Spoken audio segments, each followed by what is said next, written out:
they'll make a distinction between, you'll see there, it'll say the Jews and the Christians. Remember, we were first called Christians and where?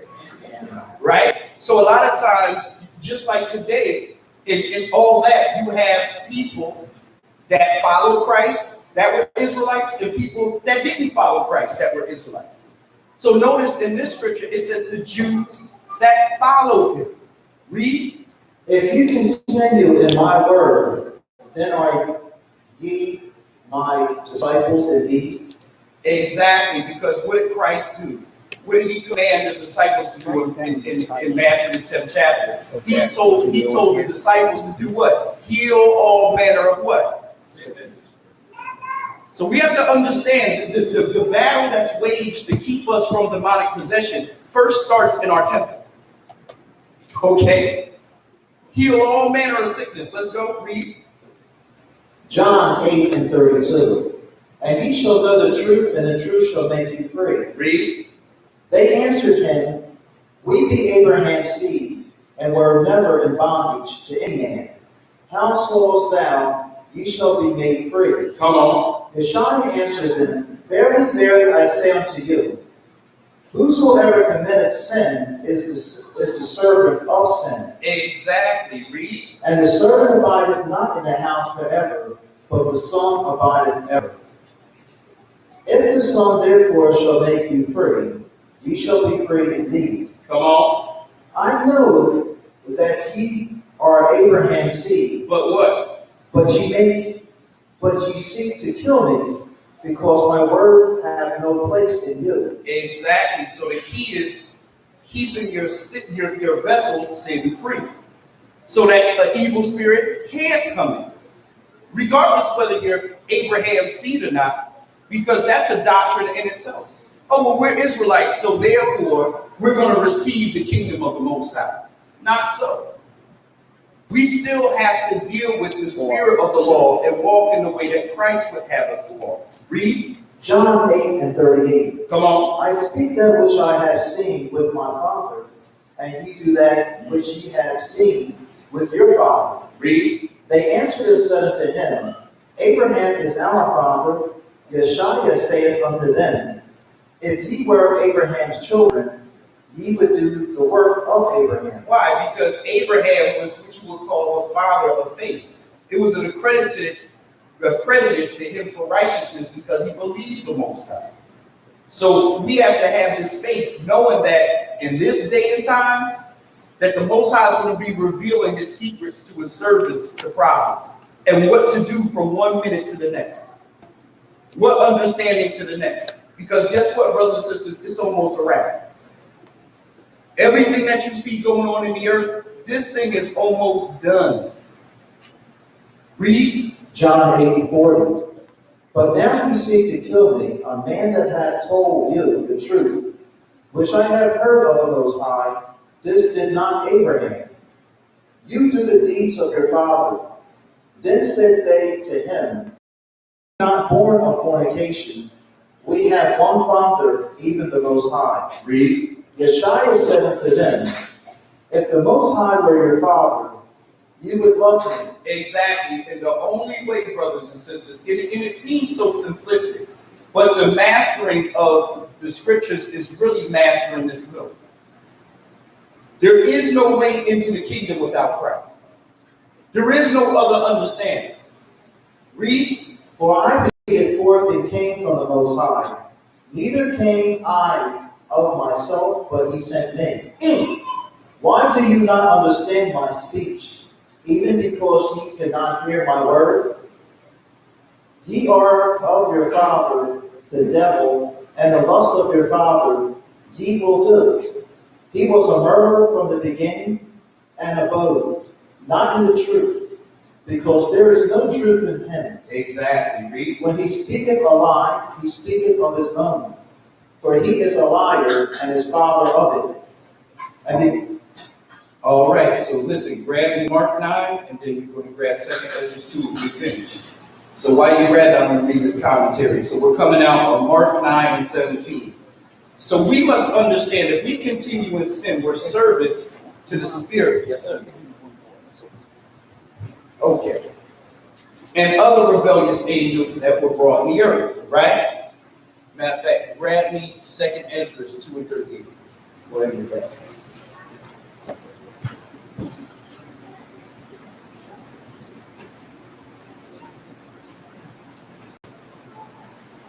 Second Ezra 2 and 38. Come on. Arise up and stand. Behold, the number of those that are sealed in the feast of the Most High, which are departed from the shadow of the world. We have received glorious garments of the Most High. Take thy number, O Zion, and shut up those of thy that are clothed in white, which have filled the law of the Most High. Exactly. Read. The number of thy children, whom thou longest for, is fulfilled. Beseech the power of the Most High, that thy people, which have been called from the beginning, may be hallowed. Read. I, Ezra, saw upon the Mount Sinai a great people, whom I could not number, and they all praised the Most High with songs. And in the midst of them was a young man of a high stature, taller than all the rest, and upon every one of their heads he set crowns, and was more excelled, which I marveled at greatly. So I asked the angel and said, Sir, what are these? Who are these? Read. He answered and said unto me, These be they that put off the mortal clothing, and put on immortal, and have confessed the name of the Most High. Now they are crowned and receive psalms. Exactly. Read. Come on. Then said I unto the angel, What young person is it that crowneth them, and giveth them psalms in their hands? So he answered and said unto me, It is the Son of the Most High, whom they have confessed in the world. Then began I greatly to commend them that stood so stiffly. How did they stand? So stiffly. For the what? For the name of the Most High. So we know in the time of trouble, brothers and sisters, that the angel that interceded for the nation of Israel is Yeshua. And that name is the name that we need to wield in time of danger and trouble. So it tells you, if any man lack wisdom, let him ask of the Most High, who give it to all men liberally. So in times of trouble, brothers and sisters, not only seek the counsel of the scriptures, call on the name of the Most High and Christ, and he will come to your aid. So stand in this evil day and overcome your weaknesses. Through purity, we will cast out serpents and spirits and obtain the day of promise in which we will be rewarded. Believe and conquer all. A lack of faith will be something that will have us to be destroyed. Let us yield to the Spirit of the Most High, use Christ's name, and cast out serpents. Let's give all praise and honor to the Most High.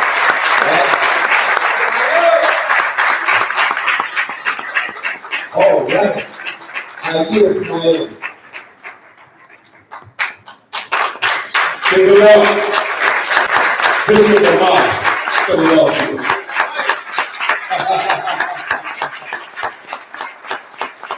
Man, if this is not a beautiful nation rising from the ashes, give it up to the Most High for the rise of the children of Israel.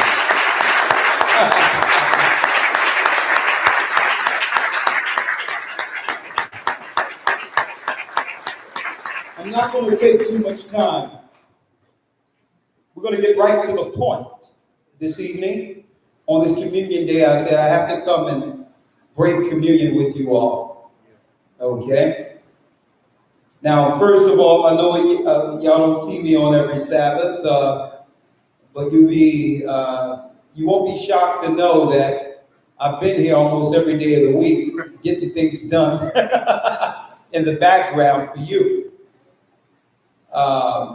Man, I'm excited for where the Most High brought this church and what he's about to do with this Philadelphia congregation, as well as all the congregations throughout the world. I'm excited. So I'm going to break a few things down today, break bread with you and turn it back over to Bishop Ahmad. Right now we're streaming from Philadelphia. Why? And right off the bat, let me let you know that we got a strike on our main A Gathering 144 page. And that's why Elder Lawya had to stream from the New York City page like I'm doing today. And the reason why they're striking us is deep in itself, right? We're living in a time near the last Trump. You got a president by the name of Donald Trump. And you wouldn't believe this. The channel wasn't striked because we're calling anyone out of their names. It's not that we're speaking against gays and other races. We're not calling no one the devil. We're not cursing anyone out. I would wonder, and I asked immediately when Elder Lawya told me that the channel was striked, why? We go out of our way just to teach the word in the Spirit of Christ, not looking to offend anyone, but to bring everyone to the word and path, the word of God, and put our people on the path of Christ, regardless of the sin we're in. Right? As much life with us, be at peace with all men. So what's so threatening that you would need to take down a video from 2015, one might ask? This video been up for 4 years. So what violation you have found now that wasn't a violation in 2015? I need you to check out the title of this specific video that took our page down. The final siege of the children of Israel was the video that was against YouTube community rules. I didn't go into cursing people out or breaking down something about other people.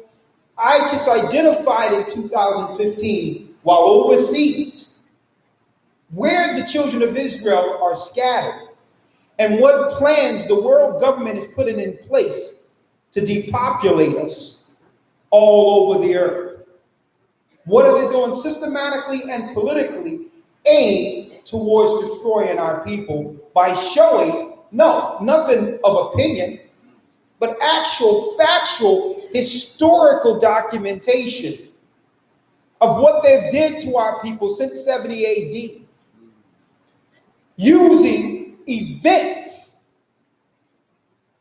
which were actually culminated or created by government, but at the end of those events, it was our people at the edge of their sword. So they'll put out a story that claims that something is happening politically within the environment that leads to the government to make stringent laws to keep everyone safe. But at the end of it, the people that they claim did the event aren't the people targeted. It's us, like it was in 70 AD. Now it's deep that this video they took down was 2015. Donald Trump wasn't in office, was he? But in that particular video, folks, I gave the analogy or the similitude or prophecy of how Nero charged his mercenaries in the Roman army to burn 7 block cities in Rome. And eventually they blamed that on the black Jews who were in Jerusalem. A false flag, which led to them destroying us in 70 AD, and Judah, Benjamin, and Levi, what? Being displaced or dispersed in the different parts of Africa due to a lie. How these events are not really for what they claim they're for, because at the end of the day, we must more so focus on the laws that's passed because of the events. And the laws that's passed usually affects who? The us, the poor. So indirectly, they're attacking us without saying it, because they're saying, well, listen, I have to put some laws in place because someone shot some people over here, or someone shot some people over there.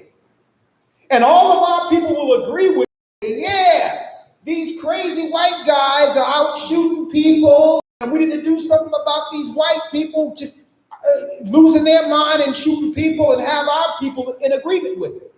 But folks, the laws that are passed are not going to affect those white people.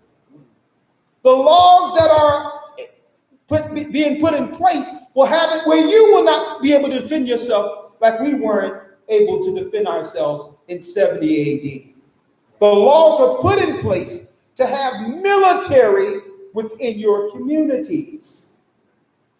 It has nothing to do with the event. Like I say, don't focus and get all up in an emotional frenzy over these events they showing on TV. Focus on the laws that's being passed. Our people are so busy being emotionally triggered that we'll go along with any legislation thinking that it has nothing to do with us. Oh, well, it's y'all crazy white people when you feel a certain type of way, go shoot up something. And because it's not black, you would immediately agree with any law to stop that, not realizing that was just a bait and switch. The same way bin Laden was a bait and switch, and eventually they began to do what? Make laws against citizens within the United States. It had nothing to do with someone in a cave. Why am I putting this out there to you, brothers and sisters?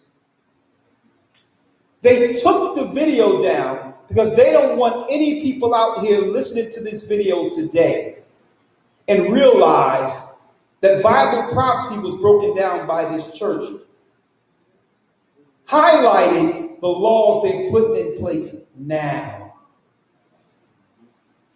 They don't want you to put two and two together. They don't want you to know there's no difference between an Obama administration and a Trump administration. They don't want you to know this.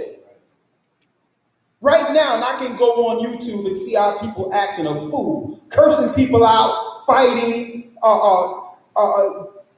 dealing with all types of debauchery against each other, sinning, hurting each other, and not once is any of those particular videos tagged as inappropriate. Wow. It's okay. They say they struck it for 1 week. And what they're trying to do really is to have YouTube become a corporate mainstream platform and take all of the regular content creators that's not dealing with foolishness off of it. That's what they're doing. We did nothing wrong but tell the truth. But you better take heed. What we're going to do is we're going to make a channel specifically, and a streaming channel strictly with the videos that have been censored by this world. Because these videos they're taking down, these are calculated scenarios. They're taking down videos that are pointing out the rules and laws they have put in place. And they don't want you to know that the Most High showed us it would get put in place beforehand. And wake up and come back to the Most High.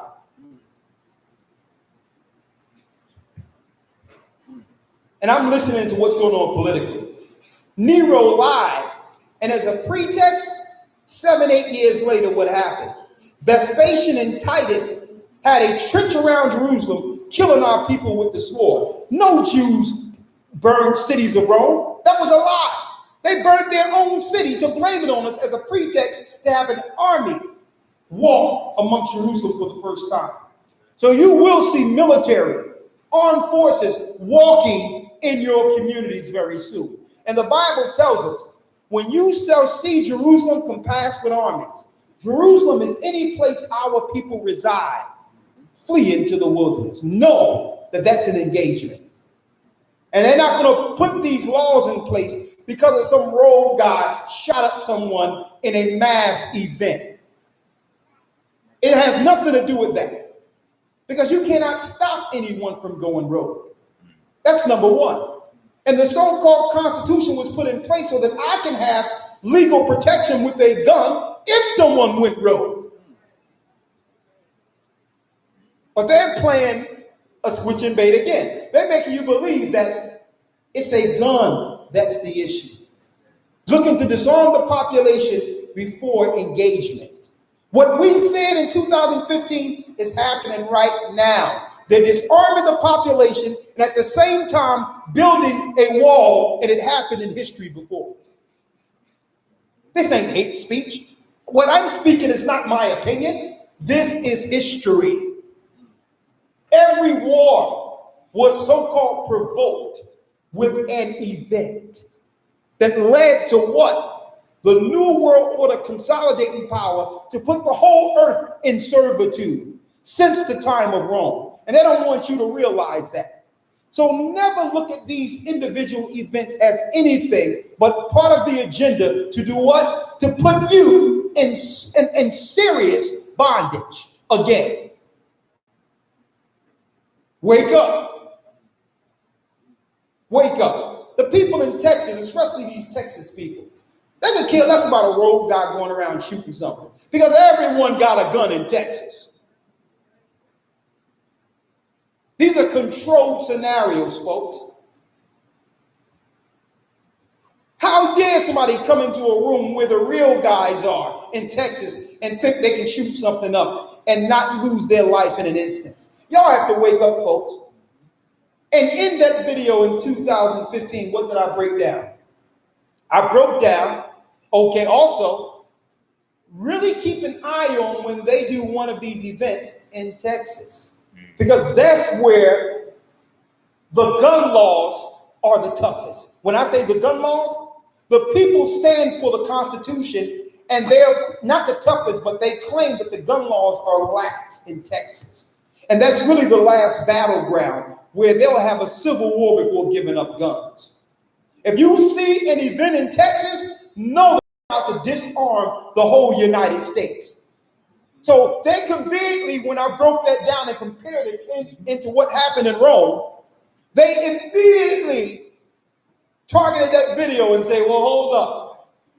Trump wasn't in place. There was no mass shooting in Texas. You want someone to see a video that, and the name of the video was G.O.C.C. End Time Prophecies. Check that out. It was our prophecy videos breaking down what to look for before the siege.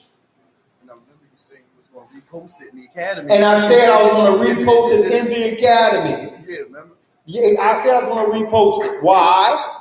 Because it's exactly what's going on right now. The powers that be are working from a script. The same script that put us under siege in 70 AD, folks. Now, I'm not going to say that this is just an attack against black people or Hispanic people. Being poor means you're just you're just at the blunt end of it all. Because you don't have no finances or nothing to try to get you from out of your current condition. So usually the poorest people suffer worse in war. It's just the way it is.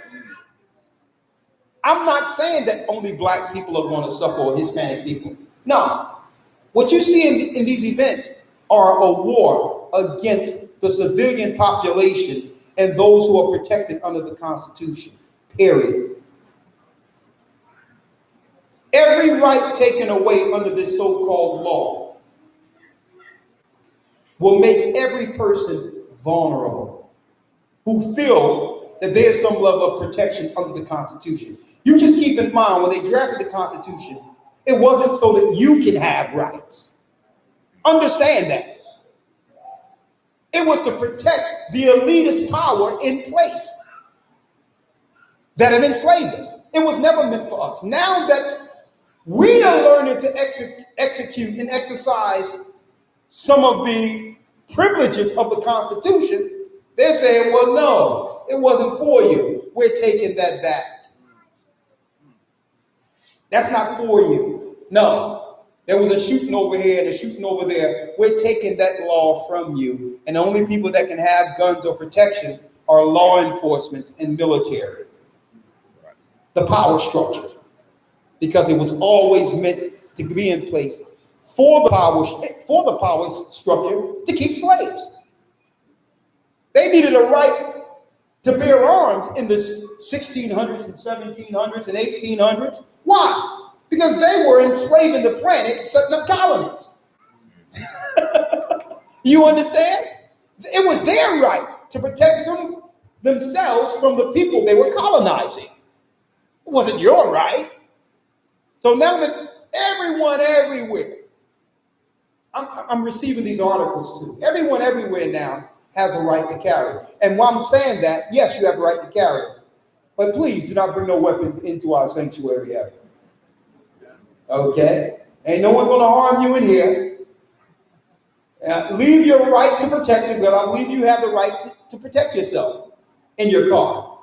Please, if you have the right. But you still should have that right. Okay?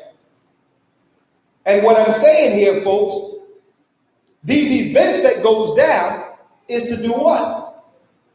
To take the rights away from those who are now exercising it.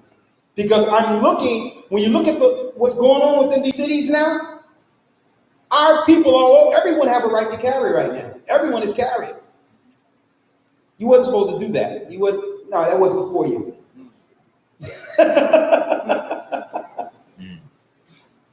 You're okay?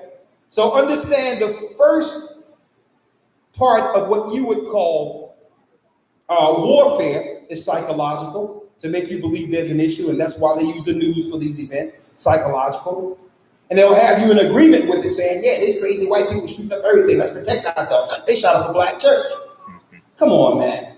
Some white guy come into a black church with a gun, he'd get dealt with immediately. There's no way there would have been a trial for this guy if it happened like they said it happened. Okay? He would have been dealt with. And then the authorities would have been called in afterwards to clean up the mess. Okay? That was to put us on board with the laws they are about to pass against everybody. Oh yeah, the white guys coming in the black church shooting stuff up. Wake up, folks. That's psychological warfare. The news is used for that. And if it did happen, so what? Let me have the right to continue to protect myself in case he pop up over here. What about that? But the conversation is not going to be law-abiding citizens having the right to protect themselves. The conversation is going to become the inanimate object, the inanimate object, which is a weapon. It's going to be a part of the conversation of what lax laws were lax in Texas, which led to this guy getting a gun. And all these so-called maniacs, right? These so-called maniacs conveniently become Shakespeare right before the event. Right. They leave a manifesto, an eloquent manifesto leading up to the heinous crime, to conveniently tie all things together concerning his mindset. And he'll conveniently call the government and let them know, I'll be leaving a manifesto at the foot of my bed. Right. And I'm about to shoot up this, that, and the other. Right. Are you kidding? Folks, wake up. It's exactly what we were talking about years ago. And that's segueing me now into what I really wanted to talk about. Because I don't get triggered by these so-called television events at all. What I do, I let the smoke clear with the talking heads, and I don't let that sway my opinion one bit. I automatically don't believe first anything I see on TV. Automatically. What I do believe is the laws that's passed because of it. Because that's what affects us. Not what we see on TV affects us. That will not get me emotionally triggered. What laws are they looking to put in place because of it is my focus. So I don't let the smoke clears when it comes to all this, the yellow tape and people running and all. No, yeah, okay. You can just turn off the volume and just change characters for all these events. Same thing. Yeah, okay. Sandy, okay. This, that, the other, okay. I don't want to see it. You might as well use the same footage you used for that event. Who cares? It may be the same footage. Who cares? Right. I need to know what laws are being passed in that specific state that will take away the laws within that particular state. We have to look at it from a political angle and not an emotional triggered angle. Because being emotionally triggered into what they're showing you is you being in an agreement with it and saying, well, it's okay that I give up a few of my rights to keep me safe. No, I'm going to exercise my right that you claim I have, that I pay taxes for, to keep myself safe. Government was never in place to keep us safe. Are you kidding me? No, that's not a government's job. A government's job is to make sure the roads are paved right. I pay my taxes to be able to roll my car on a road without potholes. And you're doing a bad job with that.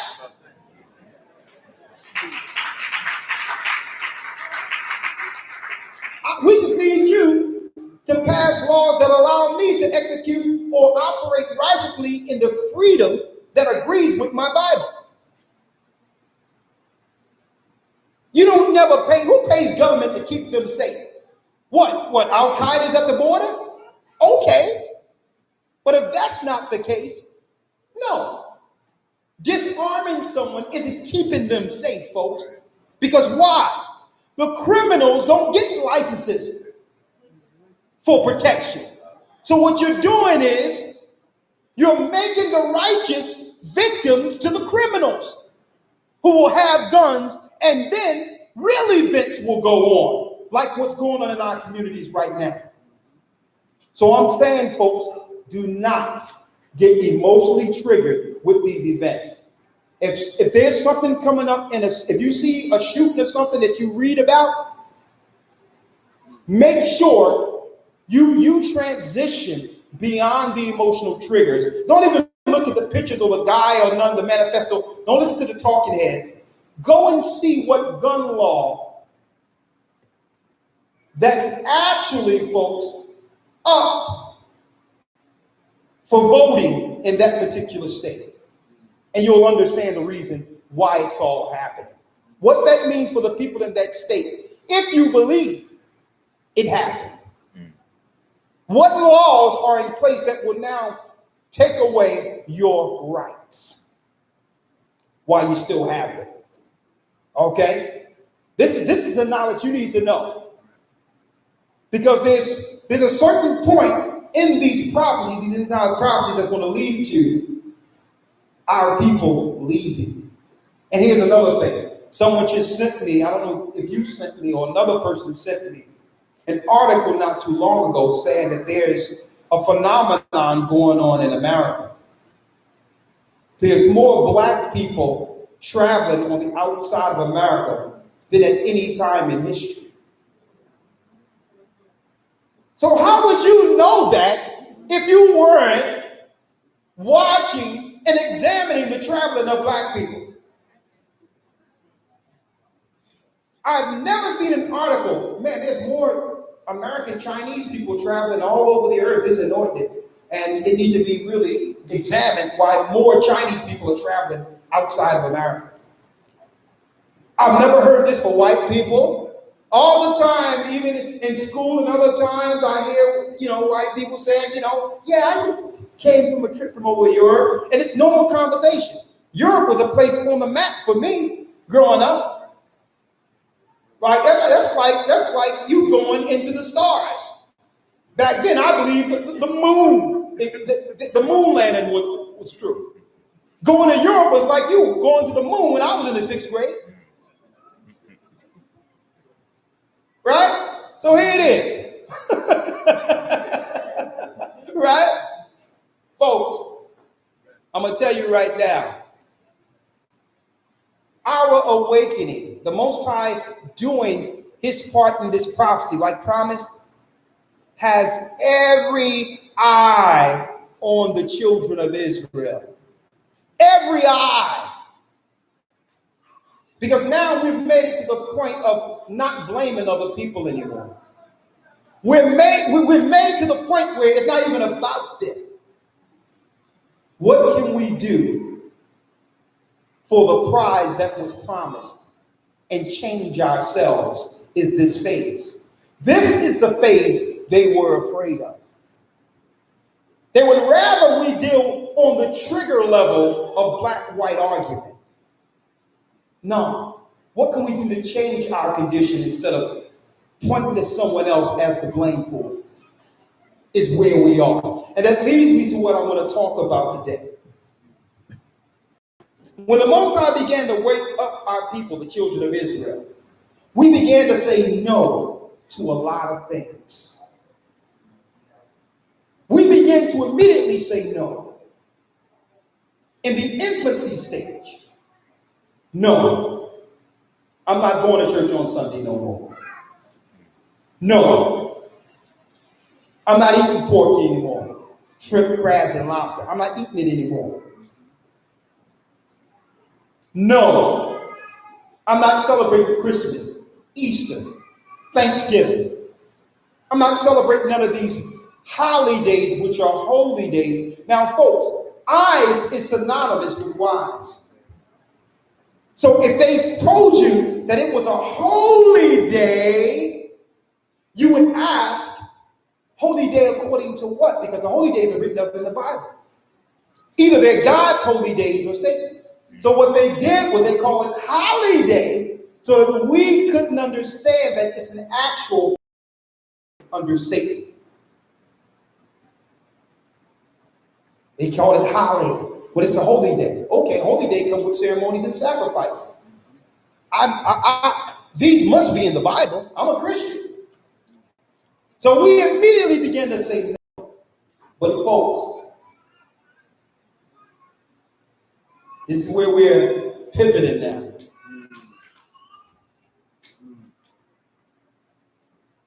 The next level of being an Israelite is knowing when to say no on this level.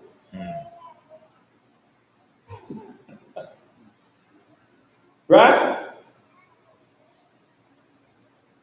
The topic of this real quick, and then I'm going to give it right back to the bishop, is that it's okay to say no in a world of sin.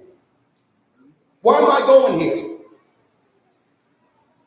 Why am I going here? Let me tell you, you know what? I mean, I'm getting chills right now looking at this congregation, folks.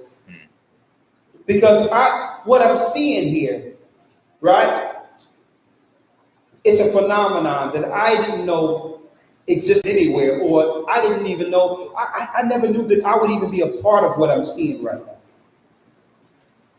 What am I seeing? Folks out there, because I'm online, may wonder. As I'm teaching, I'm looking at brothers watching the flock and looking over the flock and making sure every sister and brother have a cold beverage in front of them. It's like they're watching to make sure you're okay.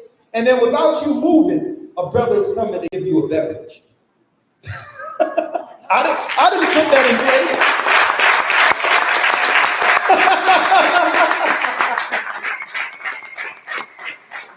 I mean, what a beautiful people, man. I wish for one moment, instead of them promoting the debauchery and the negative of our people, that they would give an opportunity to highlight who we really are, man. I'm seeing it.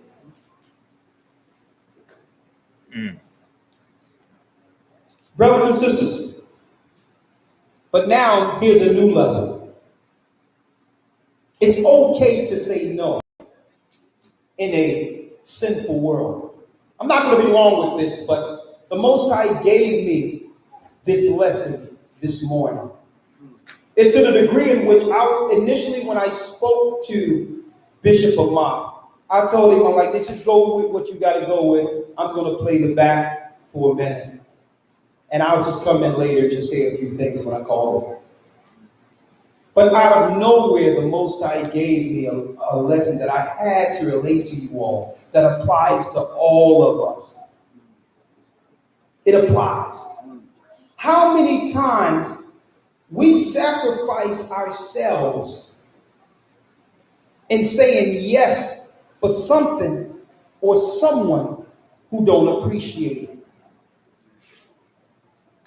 And we end up getting a blowback, a negative blowback for saying yes. In a scenario in which we knew we should have ran. We knew we should have said no. But now you feel obligated to stay under a bad choice. It's okay to say no. It's okay. Let me break this down to you, folks. The greatest, matter of fact, let's get Matthew 5 and 33 real quick. Matthew 5 and 33. Let me break it down. Because now we've come to the knowledge of the truth, brothers and sisters, and learn to say no to the world. We must now exercise the spirit to discern good and evil and know when to say no in this truth. Number one, know when to say no to yourself and know when to say no to others. Okay? When I say no to say no, know when to say no to yourself. How many times, folks, we make a decision when something in our head is ringing, wait. It's ringing, should I or shouldn't I? But then we will formulate something in our mind and create something and say, well, you know what? Maybe this will become what I hope this to be. And automatically you say, yeah. It never becomes what you hope it would be, folks. It is what it is.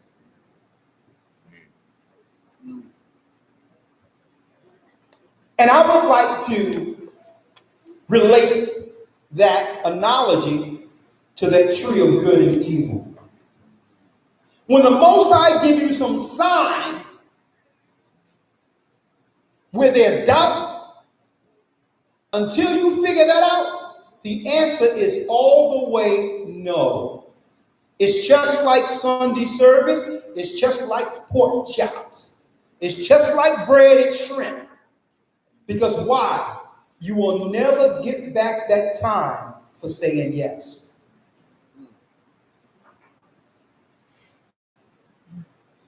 The Most High ringing bells in your head. Don't you see this? But because it's what you hope it could be, you allow it in.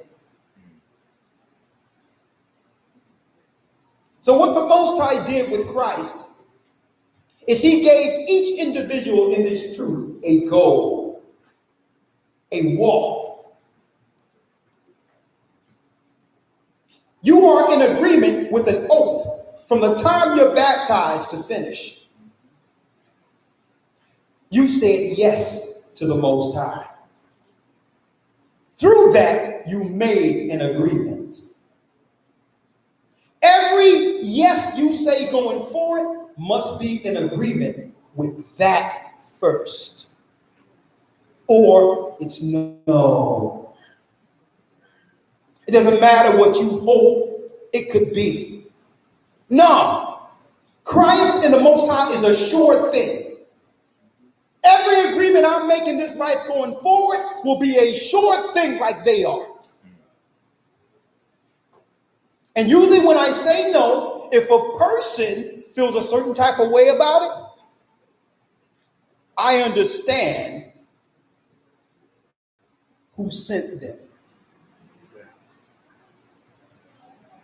I understand that they still have something to work out. And you're not going to work it out while being with me.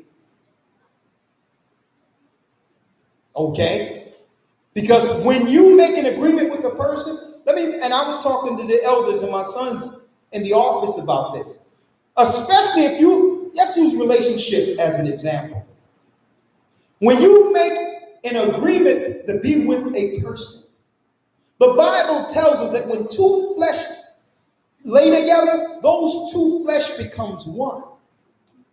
If you deal with a person that's in agreement with Satan, you will begin to take on their attributes and become a new being.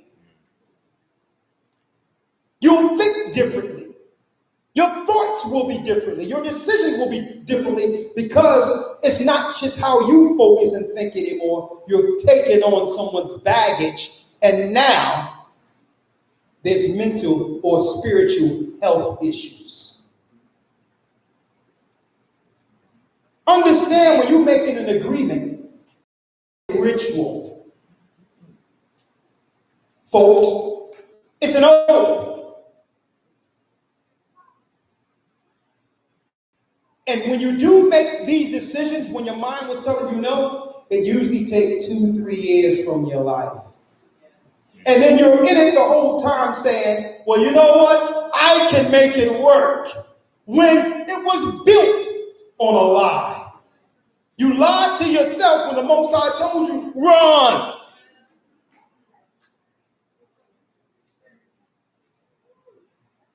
It was the Holy Spirit in your mind saying, you know what you see. Everybody around you is telling you, and you're trying to make it be what you hope it could be.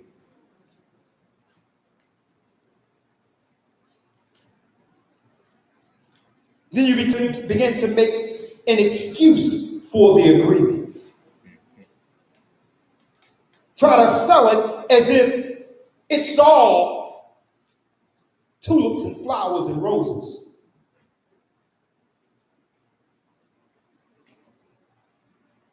Every agreement we make, be it friends, relationships, whatever the case may be, business relationships, that agreement must be in line with the agreement I have with the Most High. And the answer to that is no. Why did they want to kill Christ? We're talking about it today, communion. Because Christ said no. No. You cannot use the alabaster box for what you want to use it for. No. It's for my burial, understanding that he had to die for the sins of the nation.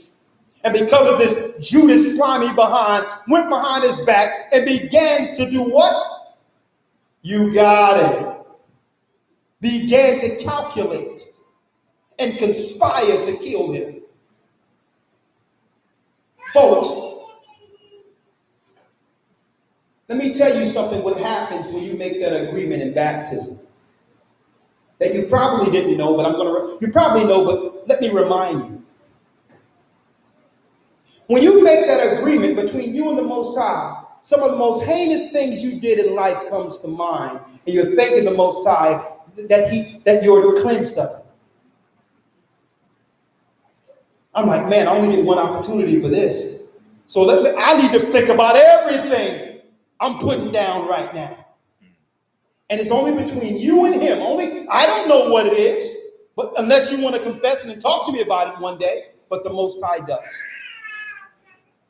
Right? So when you make that agreement in your mind, folks, immediately when you go under that water, it's an operation like it's written of in the book of Romans. And you're coming up a new creature with what? A spirit that attaches to your conscience.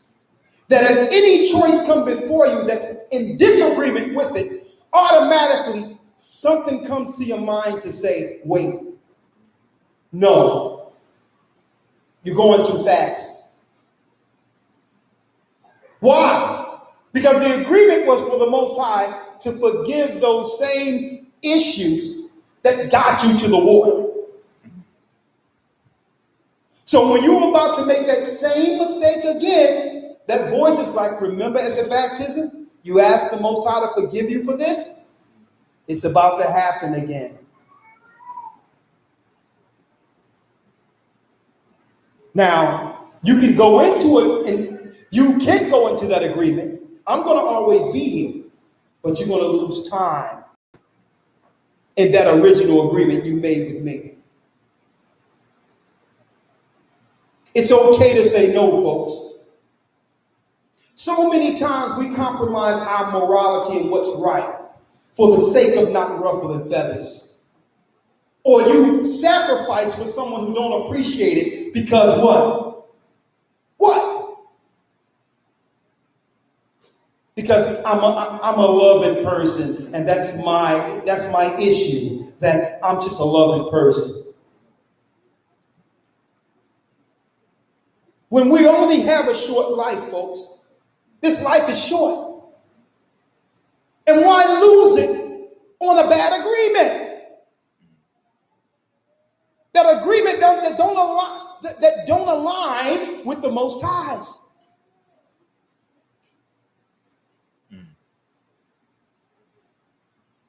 We're making an agreement with Satan. Read it, Elder Lawya. Let me show you. You have to know when you are in bed or in an agreement with Satan. But even before that, you have to know, folks, based on that original agreement, when someone is going to come in and divert you from the agreement you made with the Most High. No. Those two words, or nay, those two letters, or nay, can be your saving grace. By a show of hands, how many people wished in life that they have said no, and it led them to years of misery? Come on, yeah.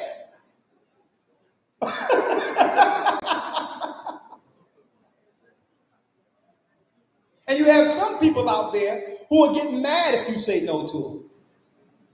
Well, hold up. It's like you shot their dog or something, and they believe you don't like them because you said no. No. And this is how you know, folks, who's really in agreement with the Most High, who sticks around even when you disagree with him. Even when you're saying no. Let's read it, Elder. Let's go down these scriptures. Read it. Yes, sir. This is St. Matthew chapter 5, verse 33. We're going to read that down to 37. Read it. Yes, sir. Again, you have heard that have been said of them by them of old, thou shalt not forswear thyself. Thou shalt not what? Forswear thyself. Come on. But shalt perform unto the Lord thine oaths. Thy oaths or agreements. Let me tell you, folks, every time you're in a transaction with someone, that's an agreement. Every time a guy meets a girl and the girl meets a guy, or you get a friend in your life, that's an agreement. That's an agreement. So it's against the law of the Most High to put yourself in agreement with sin, being a child of the Most High in agreement with that oath you made with the Most High in Christ. So now I have, or you have, a barometer by which all agreements begin. And I'm not going to make an excuse because I want to be with this person, or I want to make sure I don't ruffle no feathers because, I don't like confrontation. No, the answer is no. Okay? Because no means stop. Give me space to consult the Holy Spirit or time with the Most High to realize what am I giving my soul to, my spirit to? Stop? No, because my emotions may allow me to make a serious error that will take years from my life. And life is short. Okay?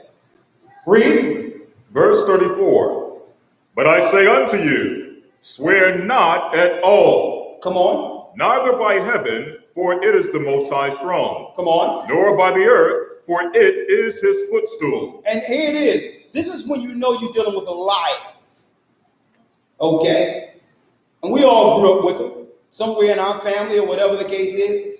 The guy, girl will always say, I swear to God. Correct. You're going to bring God into this, huh? That's why the Lord said don't swear, because a truthful person wouldn't have to continually say that. You are a liar. You got people swearing on their kids and all that. Liar. Okay. Read. Nor by earth, for it is his footstool. Come on. Neither by Jerusalem, for it is the city of the great king. Neither shalt thou swear by thy head, because thou canst not make one hair white or black. Come on. But let your communication be yea, yea, nay, nay. Let your communication be what? Yea, yea, nay, nay. Be final. If you're going to say yes, understand what comes with it. So if you're going to say yes, you better examine it up, down, and around in every way. Knowing it can add to your life or take from it. Let your yea be yea and your nay be nay. Be final. Let me tell you, folks, I remember growing up in a world where if a young man wanted to get with a girl, you can expect the answer to be no 90% of the time. Even if she liked you, because she was held to a higher standard. Even if she liked you, she would say no, because okay, it's no right now. Let's see if he's willing to work for this prize. And even though it's like, oh man, please have a call, please, but she's still saying no.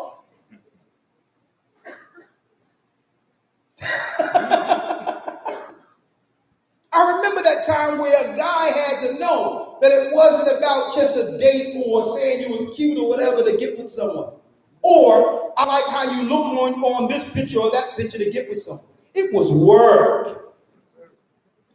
I remember growing up and you had to work for get to at least two Christmases before getting a kiss. 2 years. Yes, sir. Yes, sir. Right on point. Yes, sir. I'm going to tell you right now. You're like, listen, hey. And especially if you was going for, the top. Yeah. Because she's looking at your gift and comparing it to what someone else gave. This little thing, you got one more Christmas. Yeah, I think you look a little cute, so we won't give you one more Christmas. You got a whole 12 months to get it right. But all I'm saying, folks, is the power that the sisters had in no was paramount to everything, because it meant family staying together. You know this man is going to work hard. He worked for me. He worked for me. And then you look in the scriptures, it's not no coincidence, it's not ironic. Our father Jacob worked 7 years for Rachel and was tricked and had to work 7 more.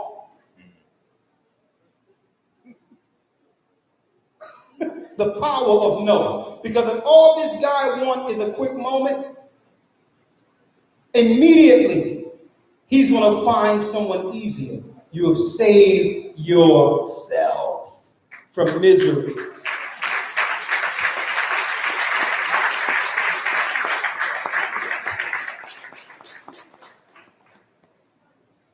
A man that's not willing to work for his woman is not a man.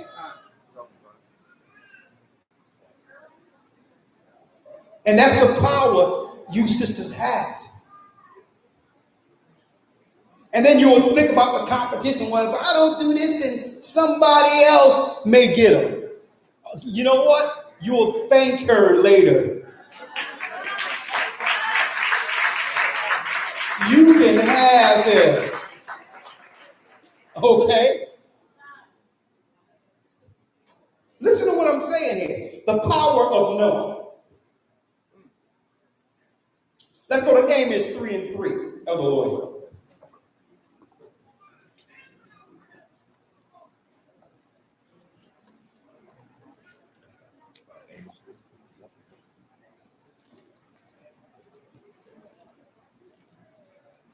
Amos chapter 3, verse 1.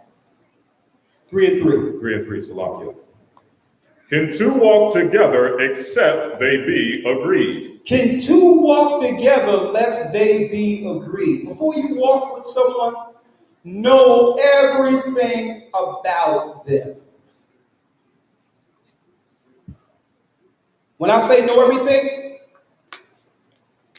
like back when I was growing up, fathers was in the house where if you go with a girl, the father would answer the door on purpose. You think you looking this way, knowing that she's a little shorter than you, smiling at the door, thinking she's coming to the door, and then when the door opens, you got to do like this.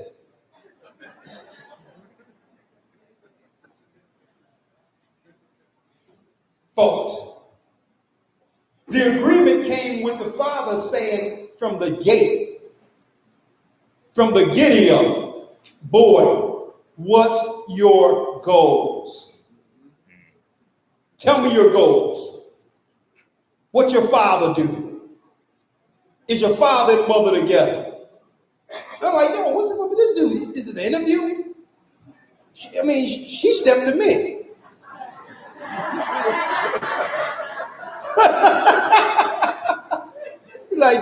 He's like, let me tell you, it was the fathers, folks, standing there saying, listen, what I instilled in this girl is going to be for a man with goals. This is a woman. This is a prize right here.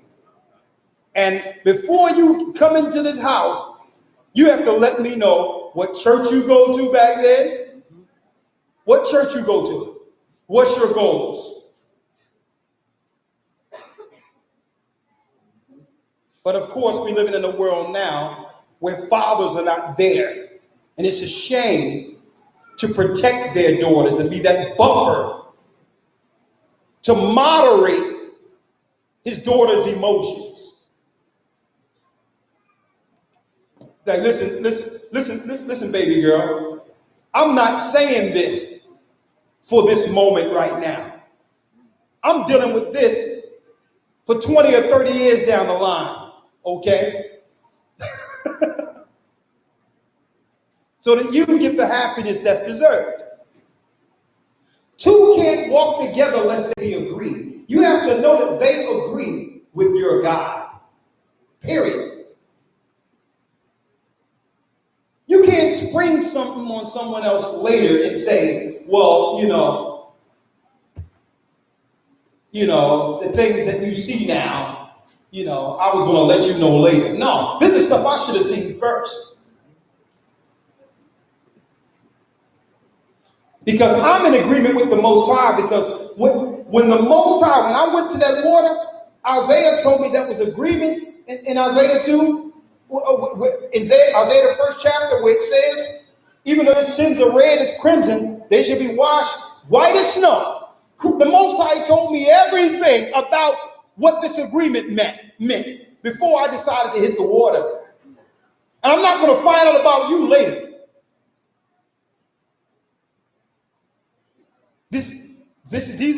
Here's my goals. My goal is the kingdom of heaven. Okay? My goal is I don't eat these things.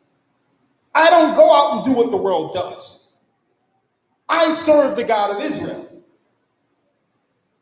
And you find out what his or her goals are. If the goal is to get you, let your yea be yea and your nay be nay. Because it's all of you. Keep in mind, this person is not just getting your physical part. They're getting all of you. And on the other hand, if you are about to lay with Satan's son or daughter, you're getting all of them.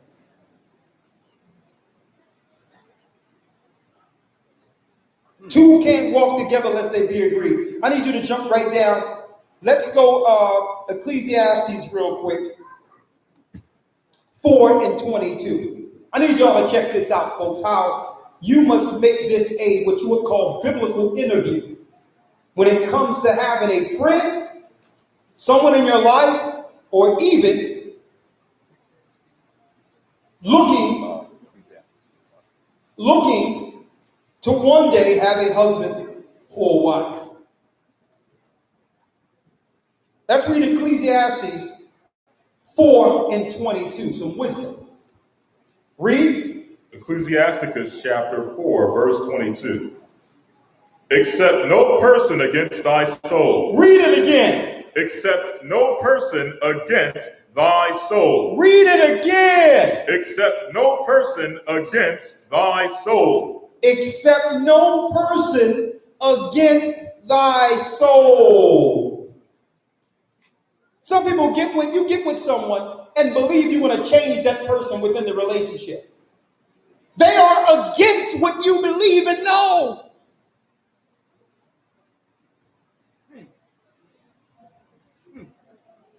If they lie to you to get you and you find out, what do you think the relationship is going to be? A lie.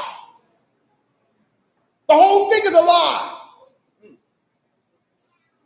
Something came to your mind, all the signs were there, and you ignored it because you made this fairy tale of what you hoped it was.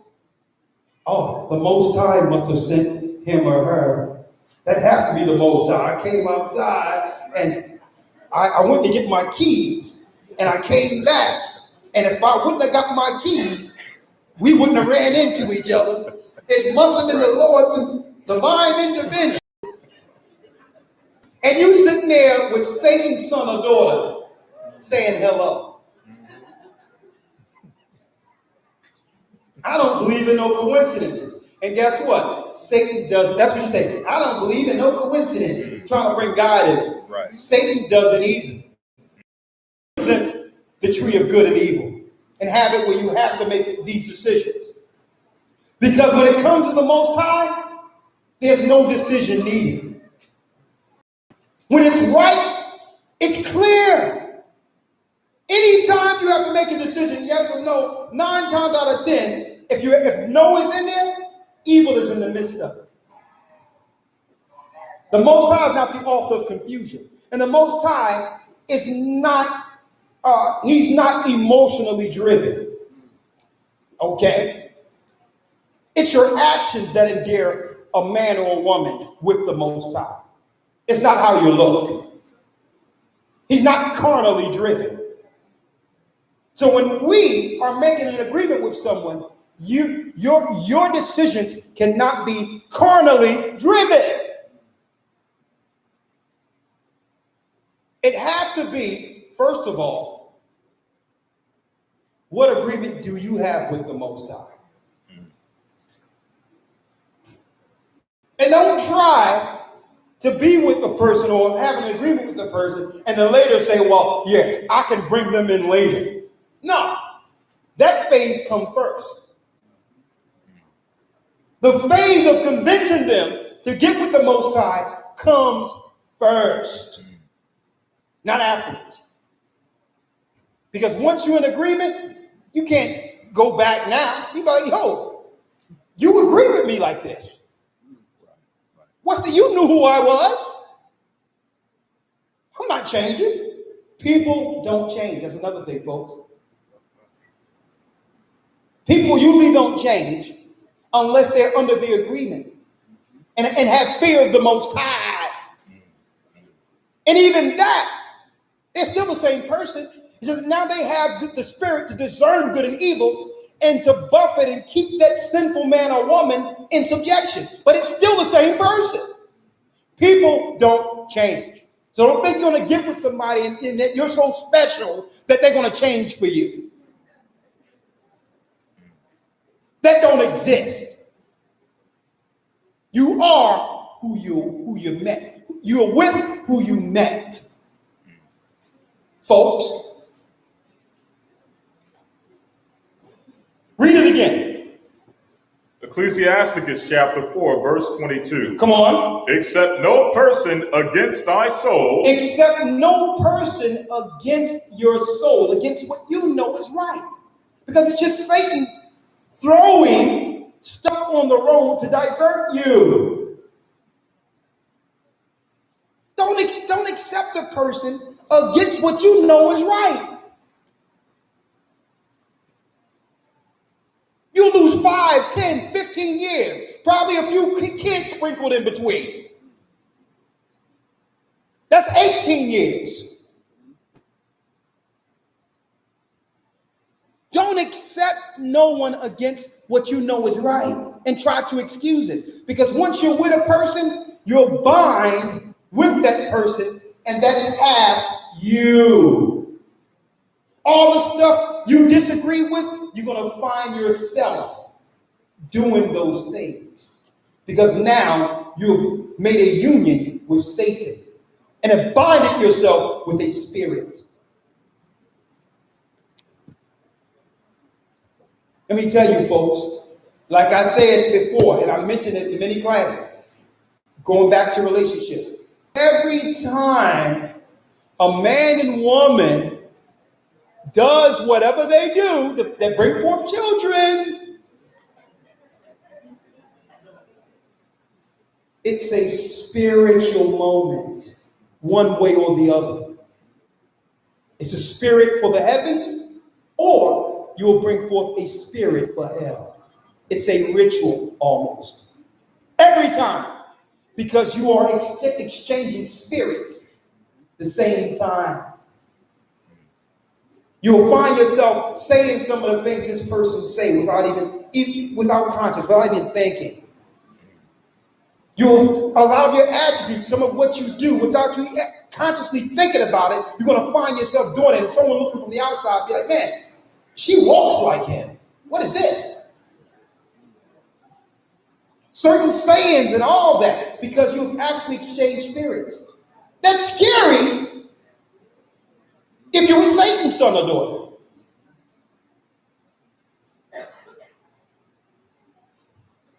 It says, accept no person against thy soul, which means hold yourself accountable and understand that you require of that person what the Most High requires of you.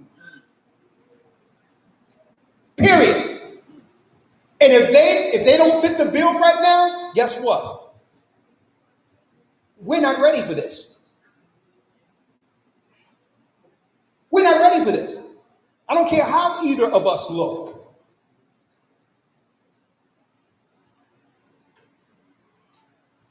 Let's go to Isaiah 28 and 14 and 15. I'm going to digress in a moment.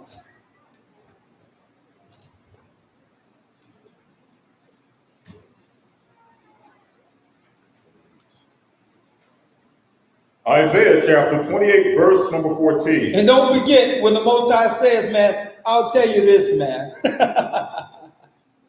This brings a whole nother level to when the Most High says in the law, in Exodus 20, have no other God before him, for he's a jealous God.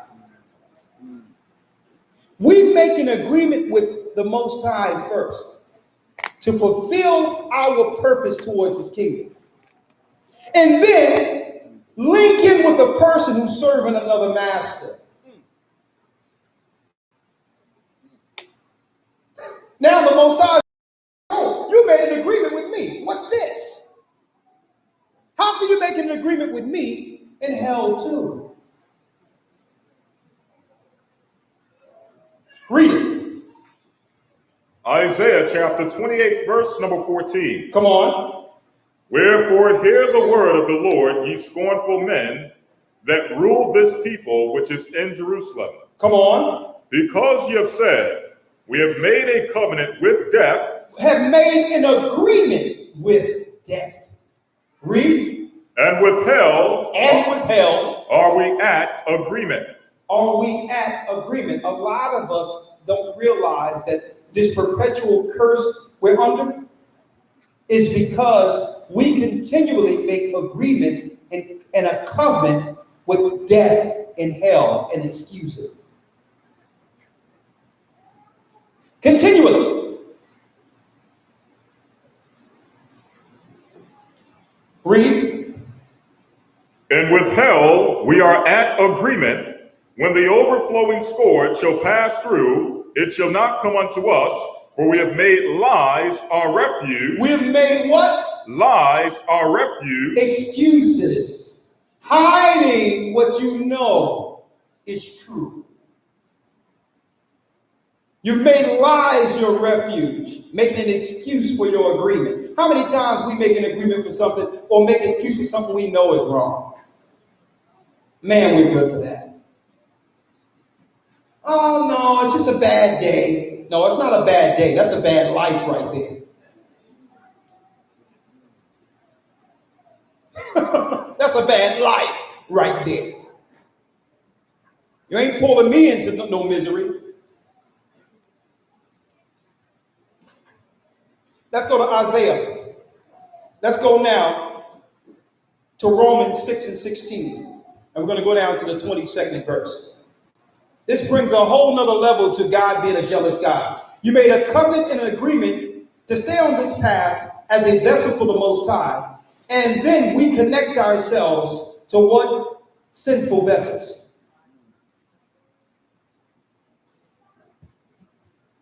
And that's why the Bible tells us that we can't be unequally yoked with unbelievers. If two oxen are yoked, and they're pulling the plow for a garden.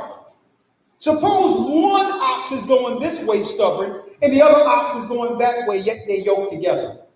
You think any seeds will be planted that day? If both are tugging in one place, trying to get the other to follow him or her, nothing is getting done. Two stubborn oxen trying to pull each. And if you get or operate with an unbeliever or make a covenant with an unbeliever, you're going to find yourself standing still. Why? Because by default, they're already on a course to hell. And you may be on a course this way, and y'all yoked together, trying to pull each other either way. Stagnation sits in. And you're sitting here, time is going by. And be like, man, I'm the same place I was 2 years ago, 3 years ago, 4 years ago, and this person looking like it's acting as if this is normal. When we should have goals to finish together. Read it. Romans 6 and 16. Yes, sir. Romans chapter 6, verse 16. Come on. Know ye not that to whom ye yield yourselves servants to obey? Know ye not to whom you yield your vessel servants to obey. Read it again.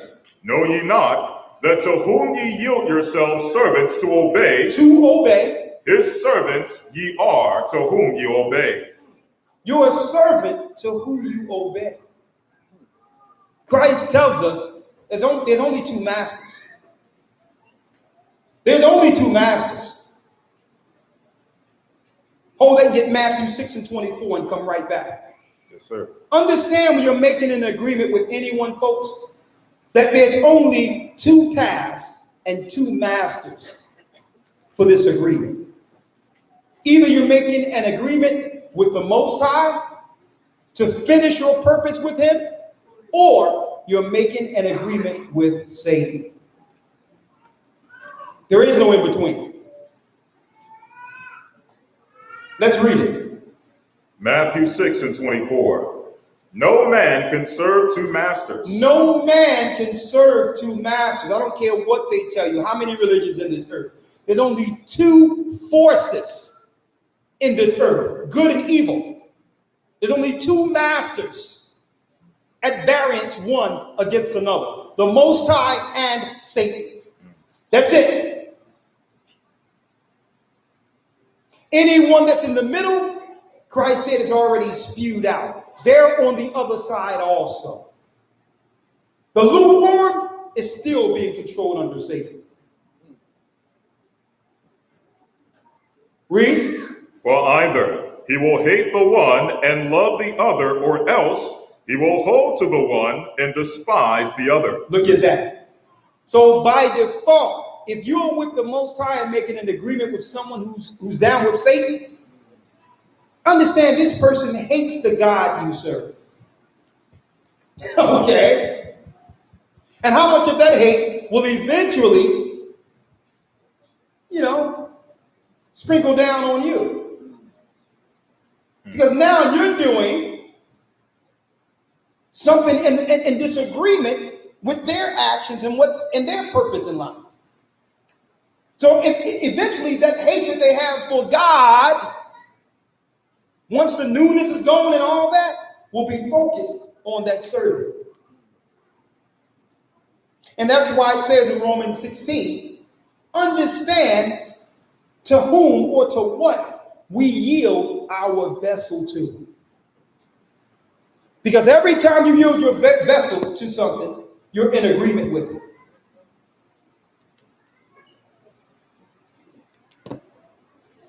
Right? Now, if you don't know what to do in an emotionally confused moment, run. That's it. Get away. Avoid.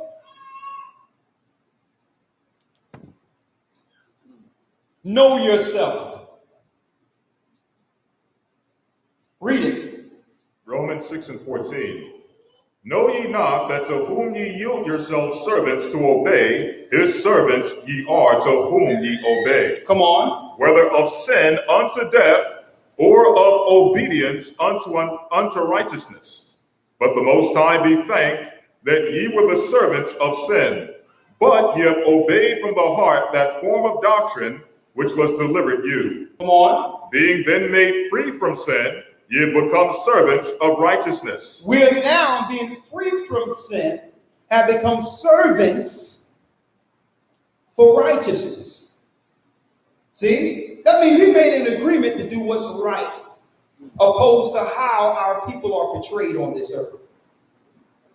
I can help you and be down with you, but I'm not going to compromise my agreement if there's still something in the world pulling you a different way. I'll try to help you, but not at the expense of losing myself. We can be friends, but I'm not going to hell with you. You're not going to now have me carry over a spirit of disobedience from you with this agreement, because I cannot compromise the relationship I have with the Most High. He's a jealous God. And he must approve my agreements. My Father must, just like our fathers used to, our Father must agree with this agreement. See? Come on. Verse 19, Romans 6, verse 19. I speak after the manner of men because of the infirmity of your flesh. For as ye have yielded your members servants to uncleanness. The same way we used to yield ourselves unto uncleanness. Now, mind you, this is St. Paul said when he was a child, he thought like a child. But when he came of age, he put away childish things. We just can't be spontaneous anymore and make life decisions off of a moment, not realizing that this what I'm about to do will cost me 10 years. Read. For as ye have yielded your members servants to uncleanness and to iniquity unto iniquity. Because at one time we served iniquity. We used to spontaneously make decisions off of how we feel or how someone looked. Hey, no marvel. Satan himself appears as an angel of light. So if you want something appealing, Satan will put in front of you exactly what your heart desires. If you're that weak. If we're still operating like children and think that this is boyfriend, girlfriend phase.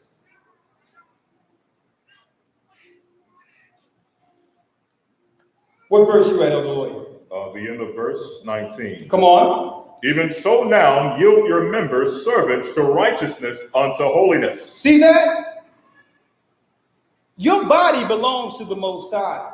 You must yield it as his servant and not soil it with sinful agreements.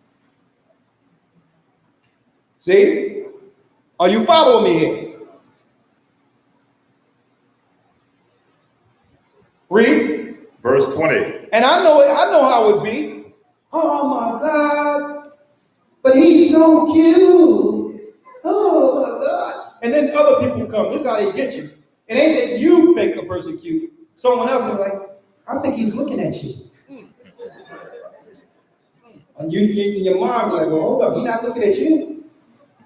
I know usually people looking at you, they looking at me. Or, man, yo, she's tired. Yo, I think she should look up, man. Yo, she just looked at you.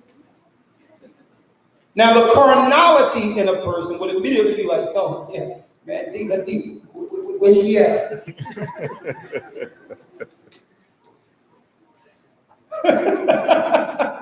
Right?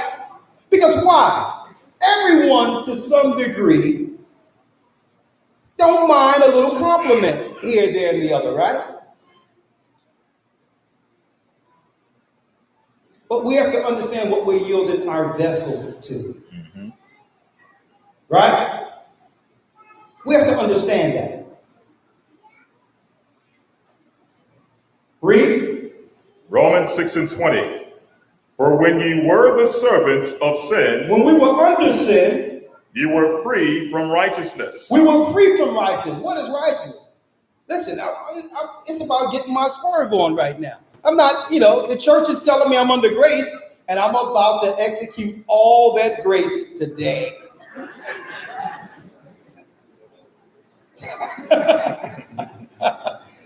Hey, watch this grace tonight.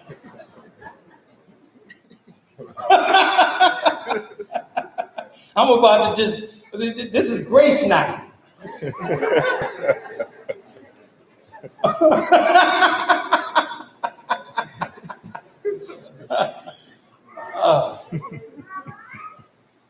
Remember when we yield our vessels to straight sin with party nights and all that and made an excuse for it. That's just a little fun, I just had a little fun. No, the Most High looking down like, no, Negro, you about to go to hell, dude.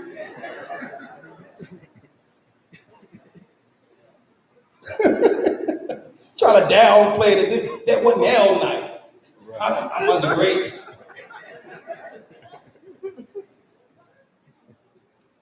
Finish reading. Verse number 21.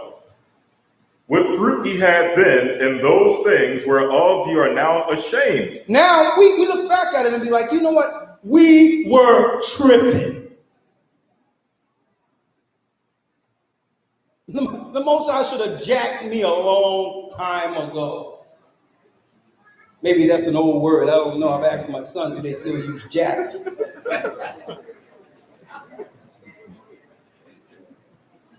New Jack City, Wesley Snipes.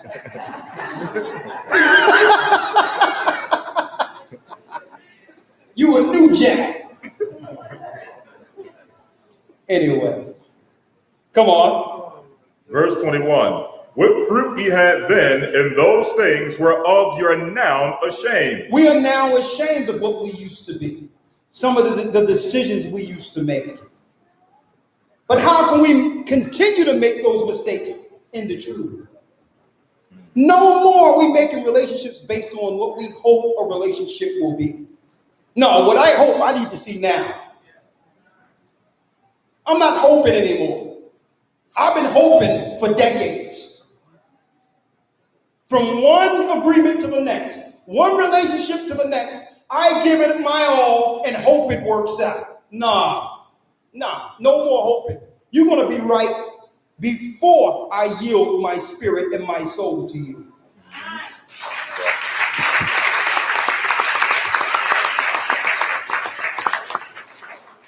And you're not asking me, to be a part of this in doing that. No, that's the Most High got to work with you to that point to get you to the point in which we agree. I'm not here to be in an agreement with sin, with liars, with destroyers, and say, well, you know what? I think the Most High put me in my life, in your life, to fix you. Guess who's going to end up broken? You are. You think you're going to fix something. You be like, yo, don't forget that unequally yoked ox. You thinking to fix, and the person looking at it, I'm going to break. Mm-hmm. You're here to fix me, but I'm here to break you. That's how it happens, folks. You think you're helping, but you're unequally yoked. Find out, and guess what? Be truthful to yourself when you see what it is. Don't try to hide the uncomely parts for the sake of what you hope this agreement is. I'm going to tell you. You sitting there with super simple in front of you, and while you're in a disagreement and fighting and battling this person who you're not equally yoked with, that right guy or person who the Most High had is walking right by. Walking right by you. Everything you hold just walking right by you while you fighting an oxen.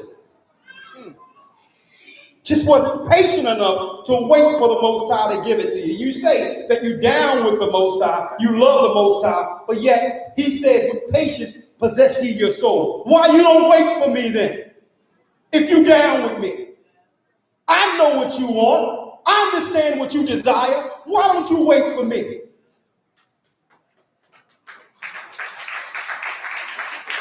See?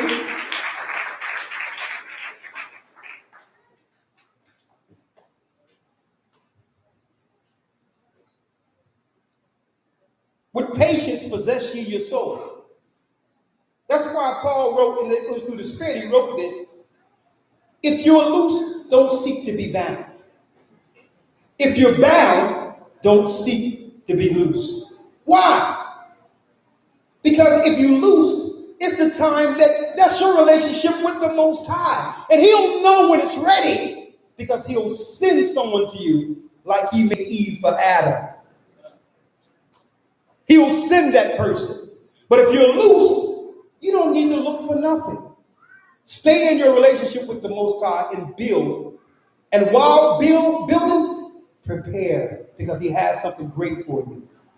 Don't mess it up. We be messing it up.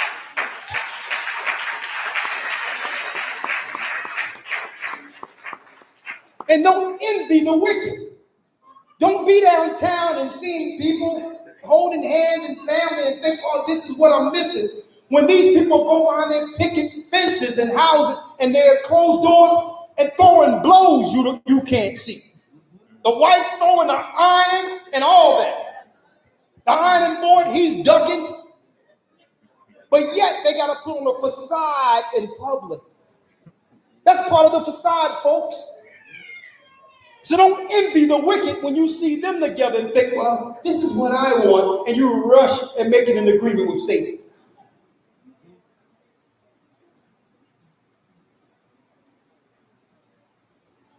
Where are you, Elder Lawya? Verse 22. Read. Romans 6, and in fact the rest of verse 21. What fruit ye had then, and those things whereof you are now ashamed. For the end of those things is death. But now being made free from sin and become servants to the Most High. Servants to who? Servants to the Most High. Servant, and this is how Satan does it now. He know that you're prayed up. He know that when you're to yourself, both eyes are open and you're saying, listen, I've made mistakes in life. I'm not going down that road again. Your eyes are wide open. You're spiritual. You're reading. You're following the commandments. You're in a good place. So this is what Satan does. I cannot get to this particular individual in this state of mind. This person is shored up. This person have on the full armor. Guess what? I got someone that's butt out over here. He looks pretty nice, or she looked pretty nice, but that's just sin on wheels right there. So if somehow I can get these two together and they merge, I can now take this person down through that vessel I've always controlled. That's how it works. That's how it works. So we let our heart dictate our path, not realizing that we are in agreement with Satan. He couldn't get you, but he already had someone. So he made what we call people. He made people his Trojan horse in the agreements we make with one another. And I'm going to tell you how it works and how many times we've seen this. And maybe I'm showing my age again. You thought something was from the heavens. Oh, this is perfect. Oh, Lord, have mercy. But you knew in your mind what really is going on. Now, the flesh is over with. All that newness is over with. 3 or 4 months down the line, you're having a conversation that you should have had. Because now I just got to finally get to know this person, actually. And you're looking and you're staring at a wall asking, who am I with? What the Hell is this? Because the newness is all over, and now you have to have, little stuff like conversations and goals to discuss. And now you're getting to know who you made an agreement with, and now you're looking at like, listen, I need a way out of this agreement.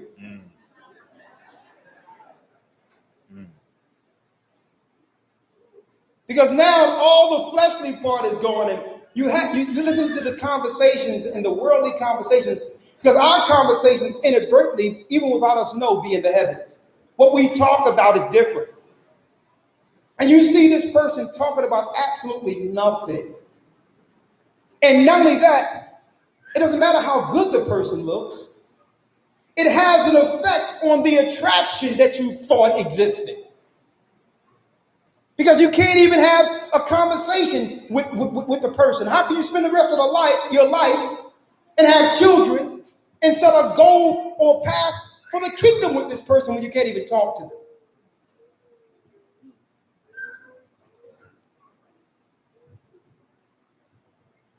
And then later on, counsel. We're just not compatible. So when were you going to tell each other that? Y'all didn't find out whether or not you were compatible first? So what brought y'all together? When you figure out you're not compatible? Flesh. That's all it was.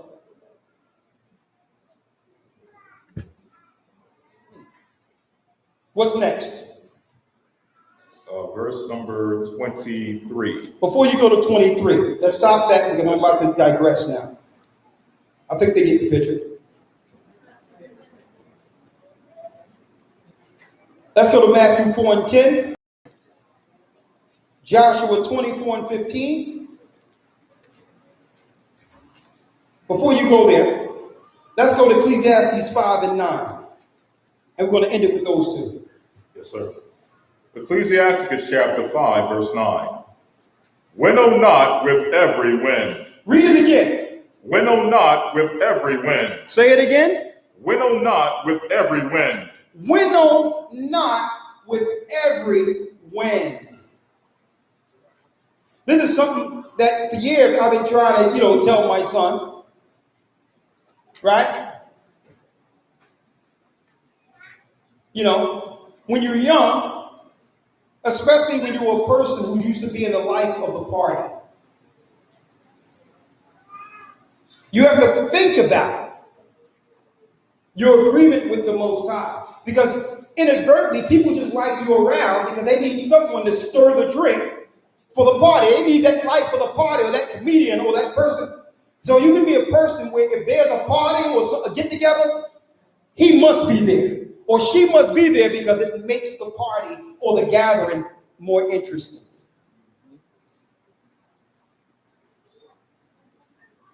So you have to now weigh all of this.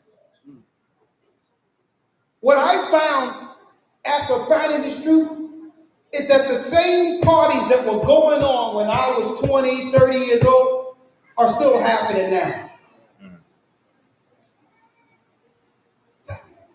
I can go in the hood right now and show you where the party at, and a guy that I went to high school is there right now with a red suit on.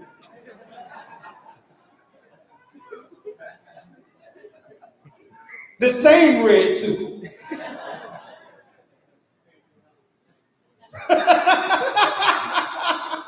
I'm like, listen, man, this ain't, what do you think this is? In living color? Come on, brother. The 90s came and went, but they're still there. So just because someone call you and say, yo, let's get together. Usually, you would get this person who, it doesn't matter what's going on, they'll drop everything, even me losing their job, whatever, because their commitment is to these gatherings, these parties. So the Bible gives us wisdom on this. You can have these people who would like to be in these social gatherings and feel that they're failing people if absent. You're disappointing them. Why? Because you have to tell them no. Well, priority and responsibility comes first. Yes, it's okay to have a good time in righteousness. It's okay to let your hair down sometimes and have a little party in righteousness.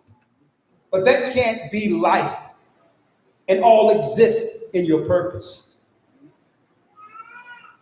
Right? So the Bible tells us what? Read. Winnow not with every wind, and go not. Lawyer, someone says, I have a purple silk suit. Man, give me my suit back. I can one up better for you. Man, I had the purple suit, right? Half of it was the polka dot. Purple joint. No, don't worry about it, because after hitting the gym, you gotta have the olive oil chest, no shirt. I don't know y'all.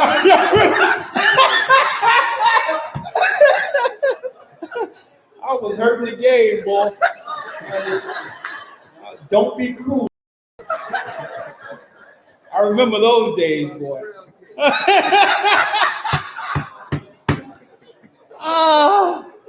Woo! Man, I was out of my mind. The Lord looked down from heaven and said, get him. Please, get him. And send Michael and Gabriel, do something. Get this boy. Anyway, finish reading what you got, Elder Rawchaa. Yes, sir. Ecclesiasticus chapter 5, verse 9 says, Yeah. Winnow not with every wind, Yeah. and go not into every way, for so doeth the sinner that hath a double tongue. See, a sinner is immediate. Man, we were tripping. But on top of that, I don't know if I'm telling my age anyway. But anyway, during that time, sometimes you have your parties with your families. I remember brothers had going to marriages, didn't know no one in either family, and would go to marriages because you would know who the single women were that was catching the bouquet. the world for you, folks. That's the world. You're in every party, every opportunity to do what? To fulfill your flesh. Read. Verse number 10. Be steadfast in thy understanding, and let thy word be the same. Be swift to hear. Be swift to hear. And let thy life be sincere, and with patience give answer. See that? Let your what? Your life. Let thy life be sincere. Let your life, because every decision you're making with someone, your life is in the balance. This person is moving your life into a direction. Let your what? Let thy life be sincere. Be serious about the vessel you have in agreement with the Most High. Be sincere with your agreement with Him. Read. And with patience. With what? With patience. With what? With patience. With patience. Give answer. Give answer. If it doesn't feel right, I don't know right now, the answer is no. Hey, what you doing right now? Nothing, just relaxing. Can I come over? No. That's it. Okay. All right, well, yeah, what else do you want to talk about? That's it. No. That's how you give your answers. What verse you left off at, Elder Lawya? Going into verse 12. Come on. If thou hast understanding, answer thy neighbor. If not, lay thy hand upon thy mouth. If thou have what? If thou hast understanding, answer thy neighbor. You answer the person or going in agreement with the person once you know the full answer to what this scenario is.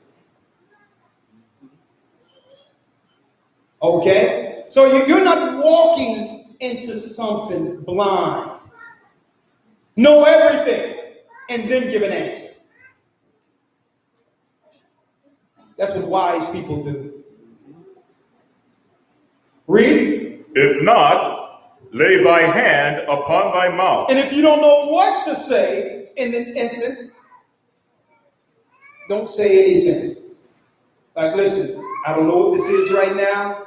And in your mind, you say, oh, my heart may be in this. Is my, the R. Kelly syndrome. Mm-hmm. You understand? My mind is telling me no, but my body is telling me yeah. I don't want to hurt nobody. Your mind is telling you no.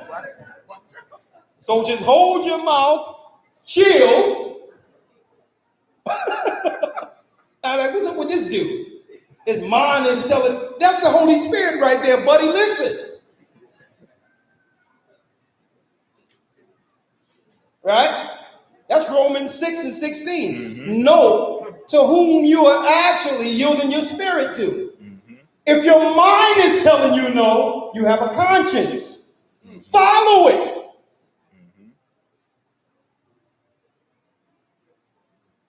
Read. Verse 13. Honor and shame is in talk, and the tongue of a man is his fall. Honor and shame is what? In talk. In talk.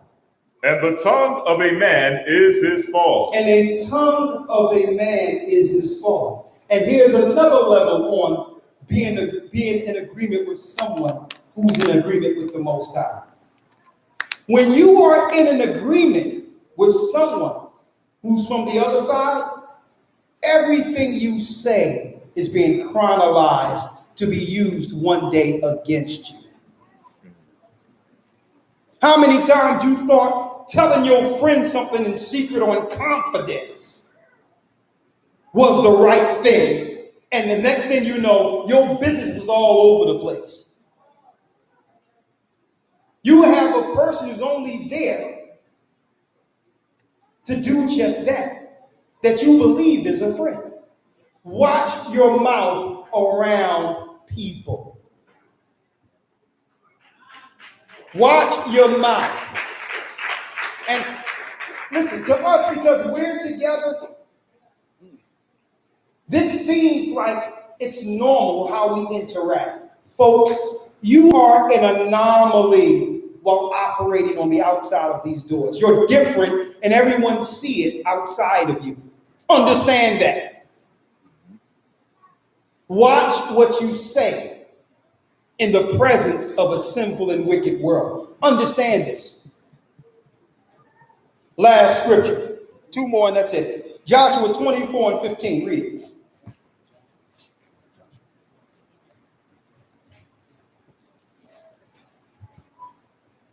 Joshua chapter 24, verse 15. Yes. And if it seem evil unto you to serve the Lord, choose you this day whom ye will serve. So it doesn't matter what you did before. If you believe that your way is right and the Most High way is evil, then Joshua even said, choose this day whom thou wilt serve.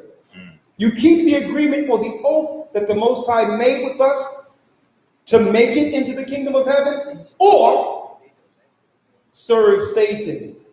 And at the end, the Most High will show the end of the matter.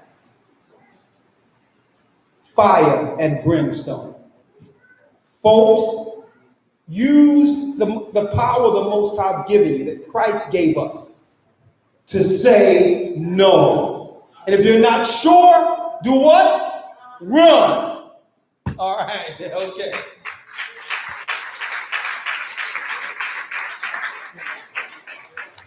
I have some very, very good news for you all in the Philadelphia congregation.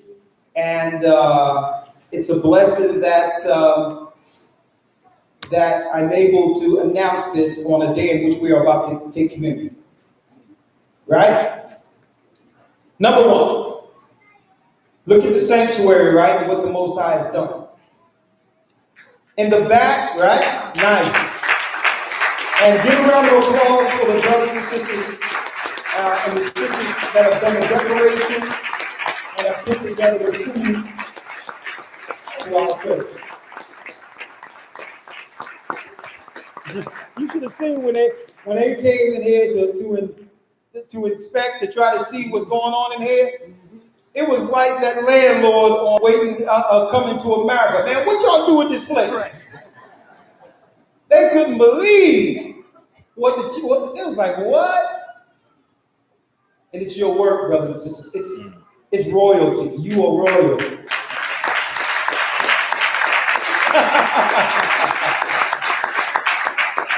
A guy came in here because he had to fix the aircon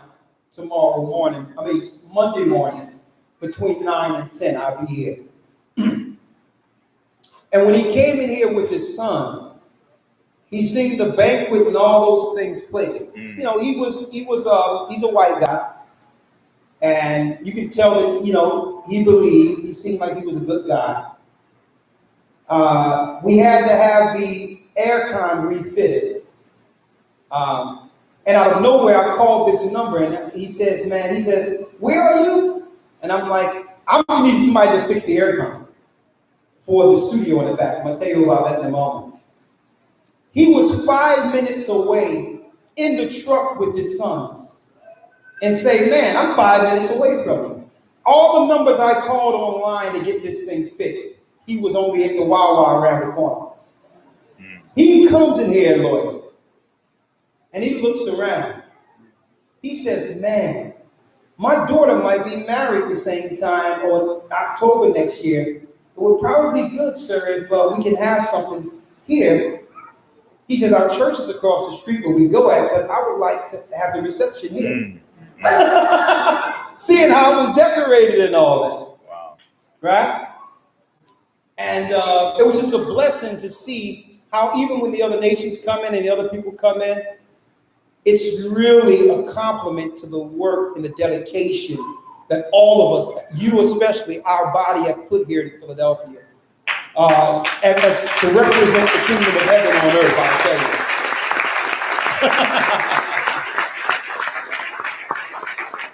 Let me tell you something.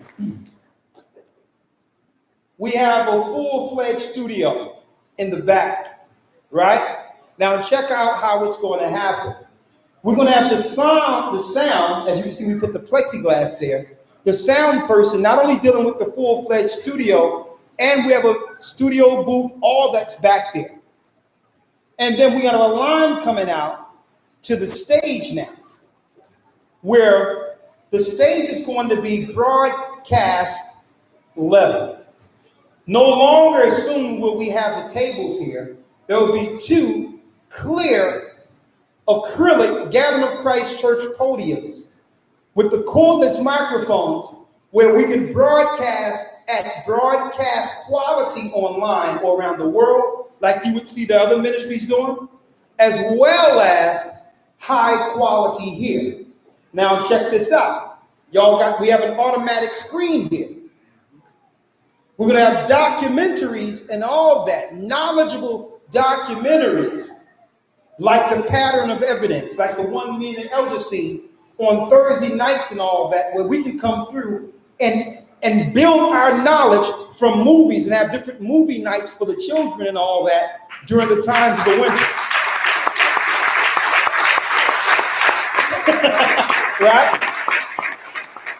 We're going to also have a screen that comes down over on this side, that when you sing the certain songs of the choir and all that, like we have in Florida, all the lyrics will come down when you can see the lyrics. And also, if I'm doing a presentation with a PowerPoint, you will see it from the screen over here. That's going to come down on this side.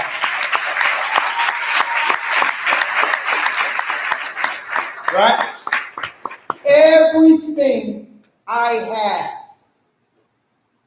Everything I have goes into this work. Every part of it. Everything I have goes into this work. And guess what? I'm not even expecting any of you to put in what I put in. I'm just letting you know. That's my sacrifice. My life is this work. And I want to see it finished. I want to see these children growing up with the promises of Abraham and own it and take it. And that's what my sacrifice is for. Not with carnality or physical warfare, but with their minds. With their minds, brothers and sisters. We have a full-fledged music studio back here where the production is done. October 1st in New Jersey will be the opening screening of the music project. And the project is called Purpose. For the music project, New Jersey, matter of fact, I got to go there this week, Thursday. Elder Gabar is over the whole music project as far as the other cities we're going to be in. But the music presentation with the music video and the rollout for the whole thing will be October 1st. Even though the single will be out this Sunday. We're going to have one here. We're going to have one near New York where Gabar is. We're going to have one in Philadelphia. And we're going to have one in Texas. We're going to plan it all. And we're going to use this music to spearhead and bring forth the truth, breaking down prophecy real time throughout our neighborhoods and throughout different parts of the world. We're going to be giving free fares, which doesn't cost a dime for our people to come. We're going to have fares where we're giving out flyers, dropping the truth, doing music for our people, letting them know what's to come. And we're going to drop this on. Let me tell you, folks. Another thing is, we're no longer going to point to the white man and the other nations to why our people are in this condition. While we're in those inner city scenarios, we're going to drop in on brothers and sisters and give them knowledge one-on-one. We're never going to blame the white man or other people for regentrification. We have to tell our people, folks, listen here. These buildings and all these things are regentrified because we let it go. We dropped the ball and began to chase the cocaine and the marijuana and all these things when the richness was always amongst the children of Israel. And we're going to rewire them differently to say, listen, it's not far from you to have what they're taking. Not only here, outside of here. And that's going to be the momentum of the Gathering of Christ Church. We're going to have our security get together. One of the main security brothers from Colorado will be coming this week. Elder Rawchaa will be down here this week. And we're going to plan this thing going forward. Elder Gabar is going to come over. We're going to clothe. We're going to have a meeting with our men very soon here in this body and clothe everybody that's in the camp with our new white garments. And I know, have y'all seen them? Oh, yeah. And the Gathering of Christ Church, we're going to hit these streets here in Philadelphia in the white garments like it have never been hit before. And show the example, preaching the true gospel of Christ before the wall is built, before the wall is complete. The gospel will be taught. And from the ministry, the music ministry, and spreading the gospel throughout the whole earth, it will lead us to our last phase, which is the wilderness. That's the final phase. But we can't discuss going into other areas and spreading this gospel and live in other places if we cannot first learn what it means to live and love amongst each other. Mm-hmm. That's right.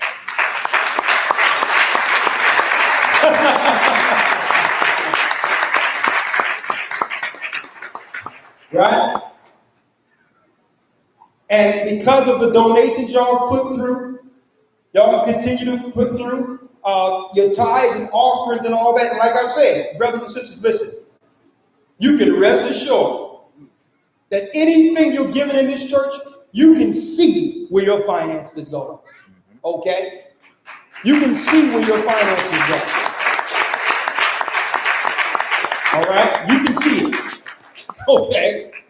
This is no giving me, and I'm sitting on a throne getting fat somewhere. No. What belongs to the church is the church. If someone give Elder Rawchaa or Elder Lawya an offering, that's our offering. But because why? The Most High sees everything, folks. And even if we weren't set up this way, where it's church separate from us, we always kept the church separate from us. We are a part of the church. We're not the church. We are a part of it. Right. And it's important that you know that your sacrifice and what you've given has not gone unrecognized, brothers and sisters. I'm going to tell you that right now. And we're going to continue, if it be the Most High, to finish this work and to make you proud towards what you contribute to by doing everything we state before you. Have we not did it so far?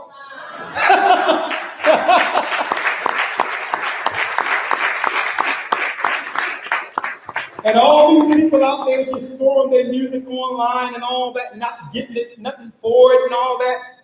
We're doing away with all that. You can put it out there if you want. Amalek don't work like that. Everything we do is going to be on a professional level. If they can pay for that crap out there, they're going to have to pay for this. Okay? When it comes to doing all things in writing, when it comes to the company, the business, the royalties, everything is going to be transparent.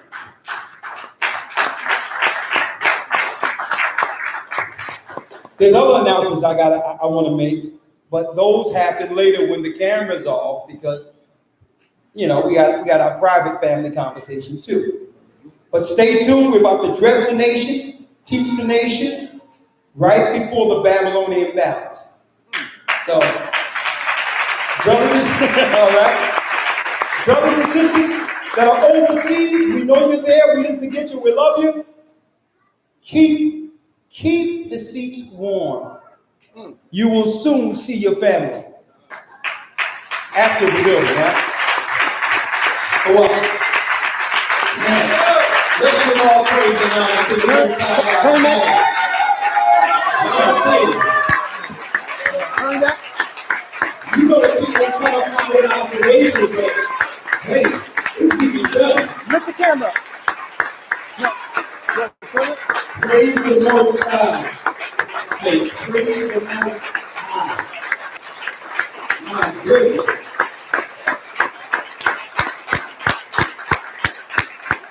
And I say, one more time.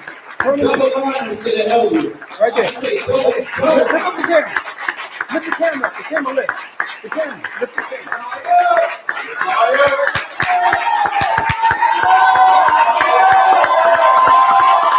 That's right.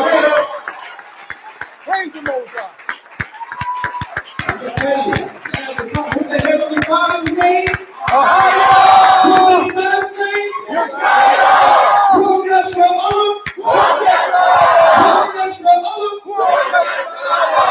Yes, Israel.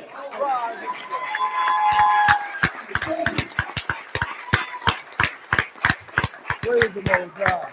Man, I don't know what to do with myself. Hey, Let's take that communion. Let's get some yeah, music. yeah. Let's get that music going. Let's get it going now. Yeah, hey, that was fun. Oh, praise the Most High. Yeah, hey, my choir people, I know y'all got something lively. Put it on. Yeah, let's get some music going. Look it up. I know y'all got what you got on the plate. Let's do our bread and wine real quick. Let the music go and let's eat. Come on, let's do our bread and wine. All right, get hype up in here. Yeah, right? Hey, brothers and sisters, right? You know, we all may make error or make mistakes even while in this truth.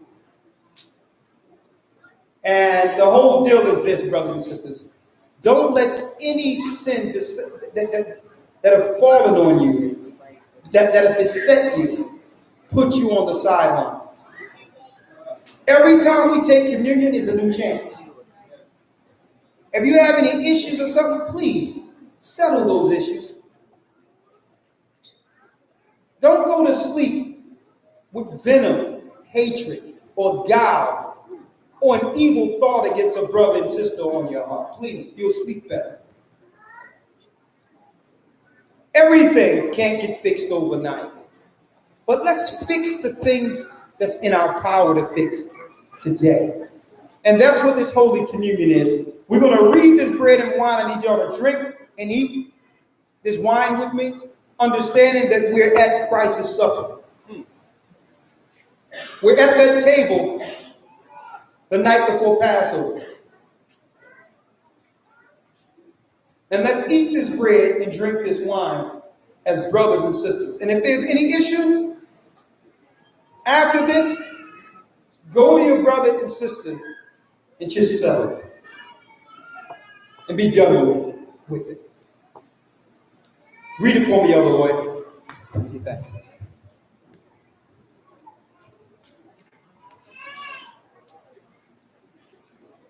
In 1 Corinthians 11 Yes. and verse.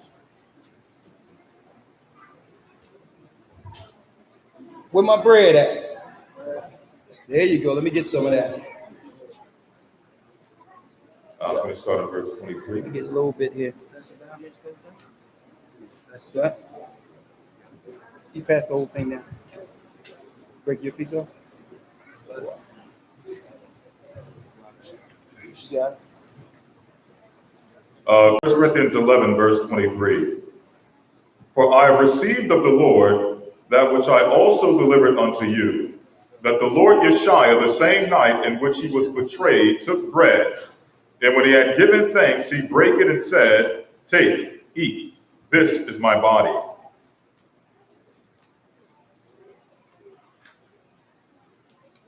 Which is broken for you. This do ye in remembrance of me. After the same manner also he took the cup which he had supped, saying, This cup is the New Testament in my blood. This do ye as often as ye drink it in remembrance of me.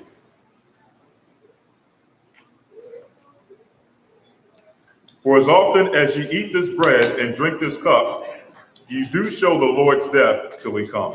And we're going to show Christ's death till he comes. And you know what? At the end, you're going to look at your sons and daughters, brothers and sisters, and will say, hey, members of the Gathering of Christ Church, members of my body, job well done.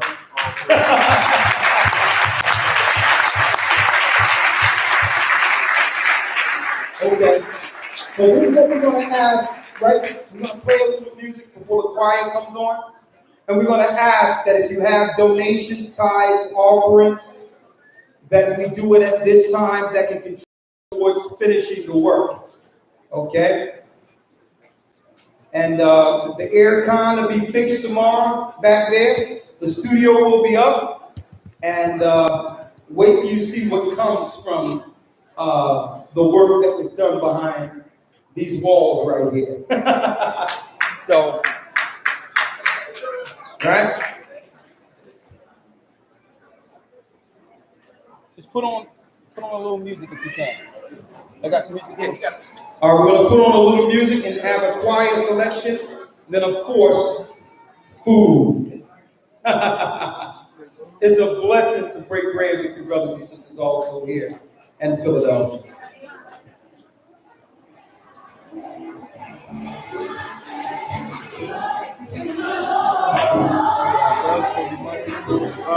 That will still be muttering. Yeah. Purple suit bag? Oh, yeah. I knew what I was saying. That's legit. Slim bag, purple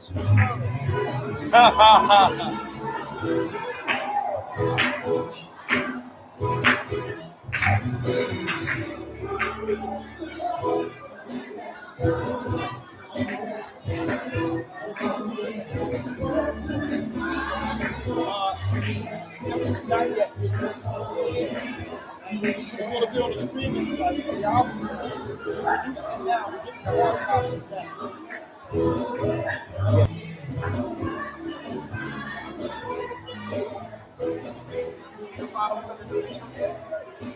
No, but he said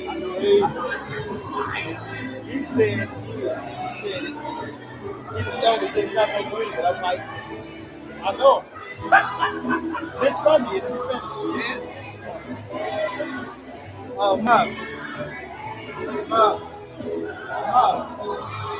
Listen, played that beat in the car, and then the cereal. Yeah. I let him hear it. Oh, man. That beat is cereal. Hey, I'm working. That beat is cereal.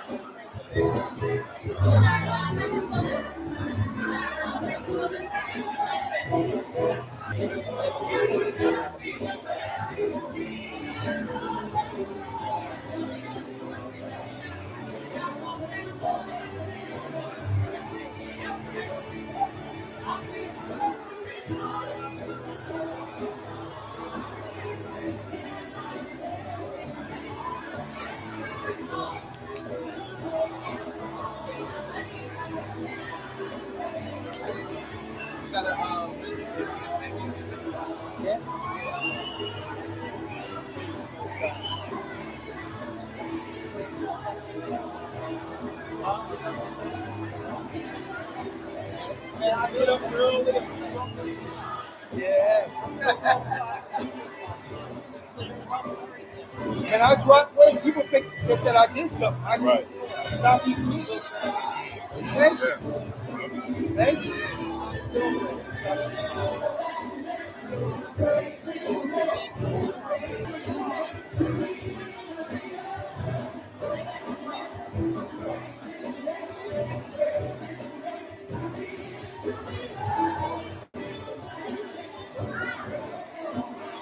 After this, I'll just make one more announcement before the party.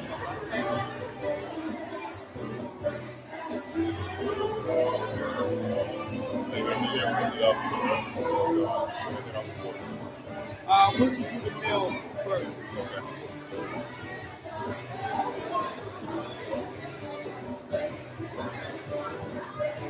Hey, sir, turn that around so you see the people sometimes. You can keep it that way, or? Yeah.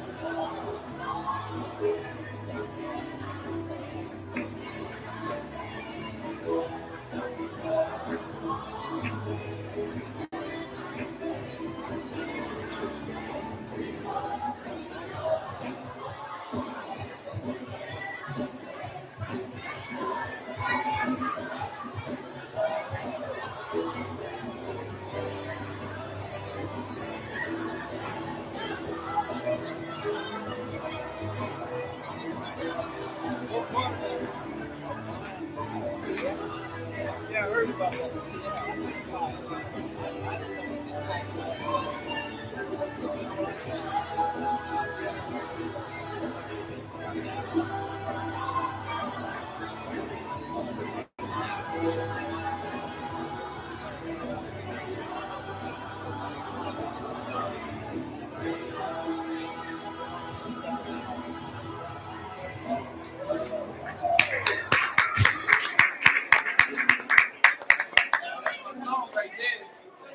That's my song right there.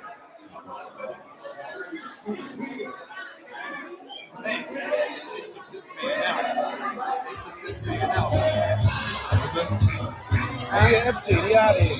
Yeah? Yeah, they claim he committed suicide. Wow. That man out.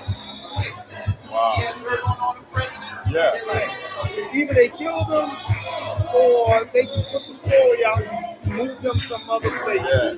To an island somewhere. Yeah.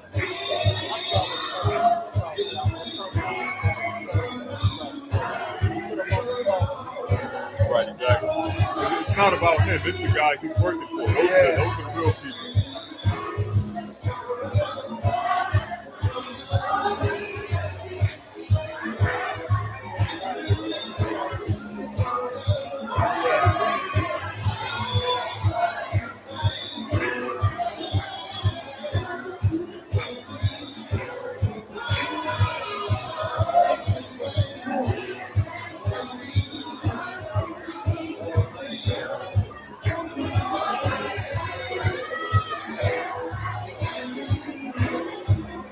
So it did say that copyright strike that we wouldn't be able to upload or stream for 1 week.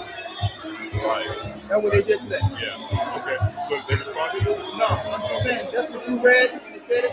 They just said that, I don't remember it saying anything about copyright. They just said that we violated. Whatever we got violated, but they did say that the restriction was only for 1 week. Yeah, exactly. Uploading. Yeah, exactly. Yeah.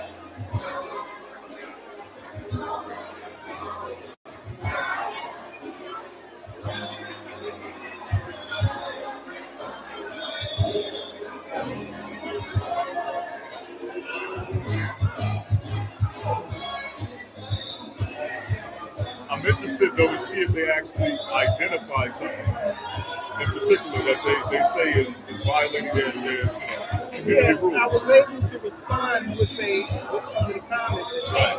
If they can give us the time stamp of this Right. patient. Right. So that we'll know what to avoid going forward. Right. Sometimes the algorithm just strikes it. That's why they just gave it a week and didn't give it a stringent. Right. Because they didn't have time to review it. So if you dispute it, then that's when the person comes in and have to actually look at it. And yeah, force them to look at it.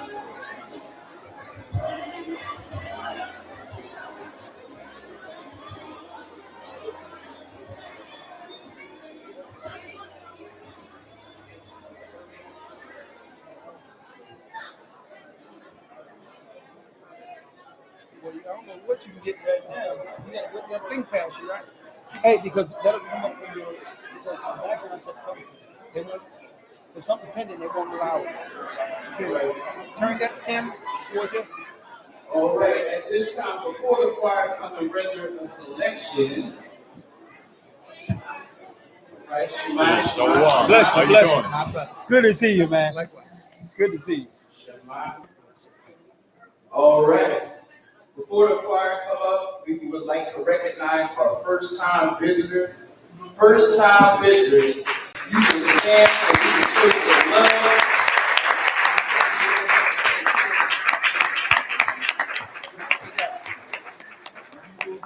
All right, I know we had one assistant here. We have an assistant here. I know there was an assistant in the back. First-time visitors. Oh, there you go. How you doing, sister?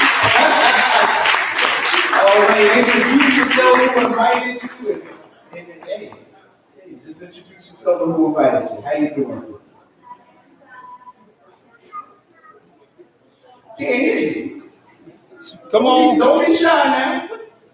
Hi, I'm Jana. Hi.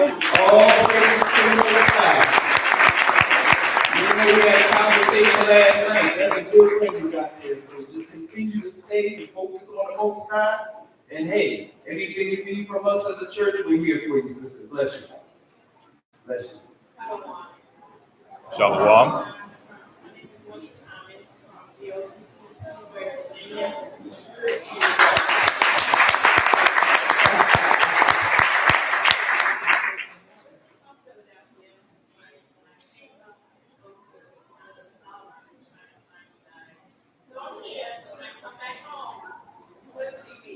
All praises. There it is. All the way from the beginning. Thank you, sister. Bless you.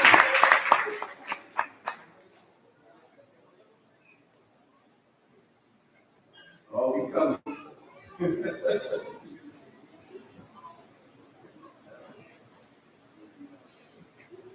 Hello, everyone. Shalom. I'm Shauna, and I bring greetings from G.O.C.C. now. All right. ATL in the building. Bless you, sister. Hope the travels were safe. We're going to pray for you all for safe travels on your way home. We really appreciate your presence and just stay and stick with the Most High. Bless you. Bless you. At this time, I think we got something to praise the Most High for. Let us bring the choir back for a selection as we prepare for the meeting. All right, now, choir, y'all got to do what y'all do. Come on, let me see something while they get together. Okay, and while y'all getting together, don't forget, tomorrow, Hebrew and Bible Academy. Don't forget that.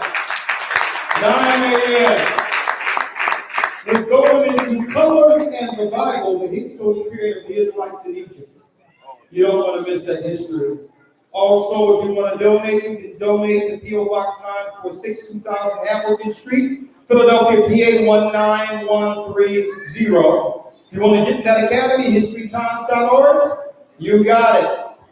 And gatherofchrist.org, our email is gatheringisone@aol.com. This way, those around the world can be a part of this body and get in the know concerning prophecies, news, and Bible breakdowns. Shalom and enjoy the choir.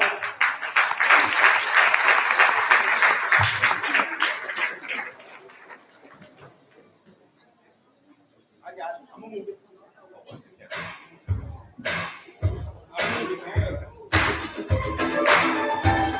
All right, y'all know y'all able to stand and to the Most High some praise in the building.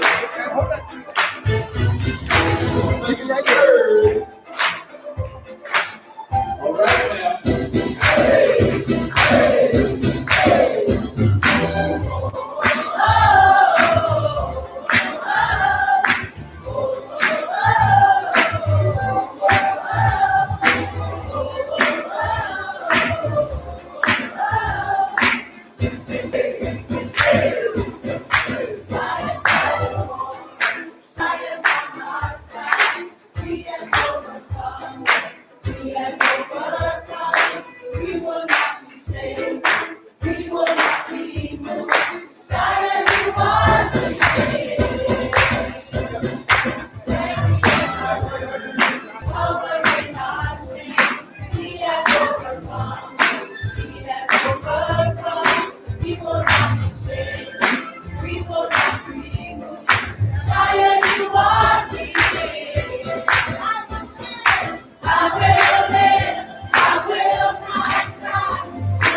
If y'all know the enemies defeated, y'all gonna give the Lord lots of praise to the Lord.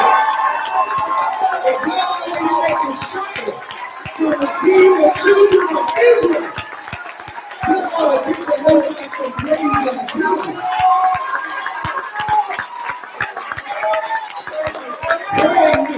Brand new in Christ. Brand new. Oh, man.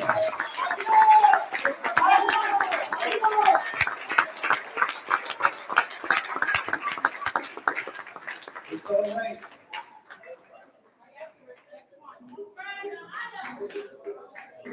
He's worthy.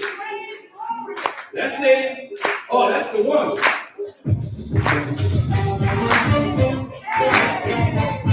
All right now.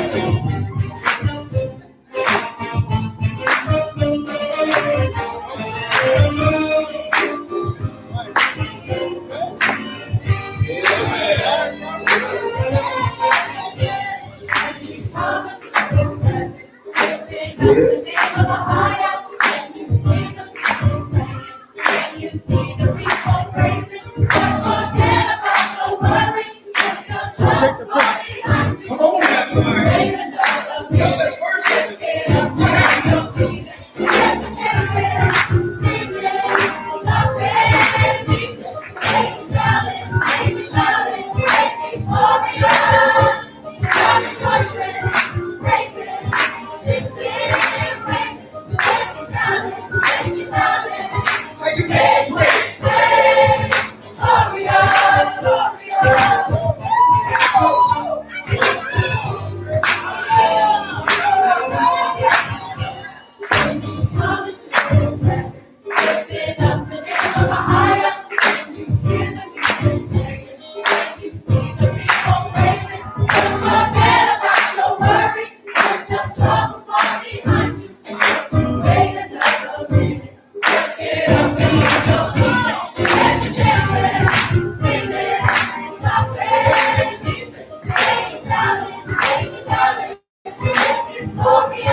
All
the things that he forgave us, when we hit that water and everything, and now he's rescuing opportunity to get right.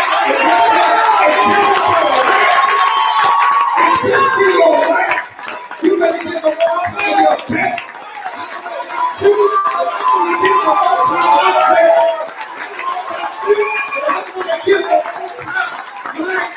He's working. He's working.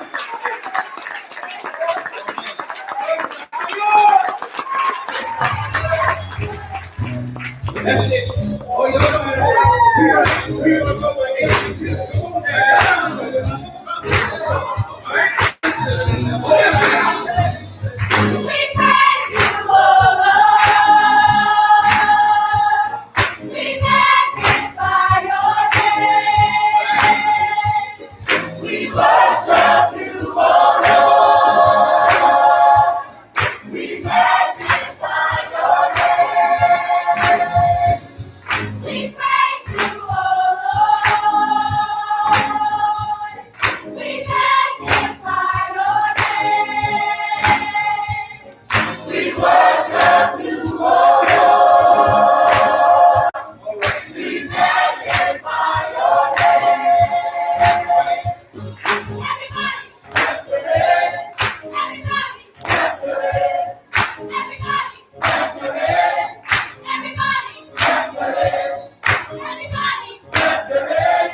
get excited.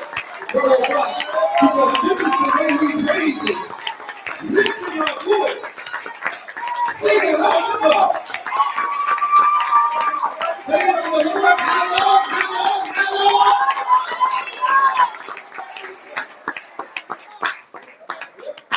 This is the way we praise Him.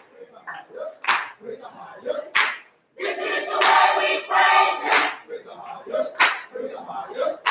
This is the way we praise Him. This is the way we praise Him. This is the way we praise Him. This is the way we praise Him. This is the way we praise Him. This is the way we praise Him. This is the way we praise Him. This is the way we praise Him. This is the way we praise Him. This is the way we praise Him. This is the way we praise Him. Because He's worthy. This is the way we praise Him. This is the way we praise Him. This is the way we praise Him. This is the way we praise Him. This is the way we praise Him. This is the way we praise Him. This is the way we praise Him. This is the way we praise Him. This is the way we praise Him. This is the way we praise Him. This is the way we praise Him. This is the way we praise Him.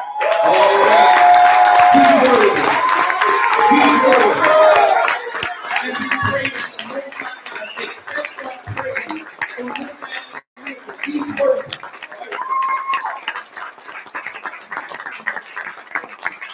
Now that's how we finish, brothers and sisters, like we've never finished before.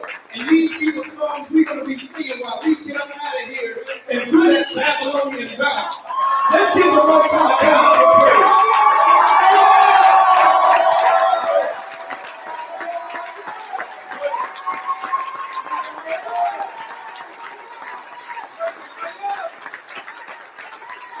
All right, y'all good. Y'all good. Y'all good. Y'all good. All right now, we'll start over.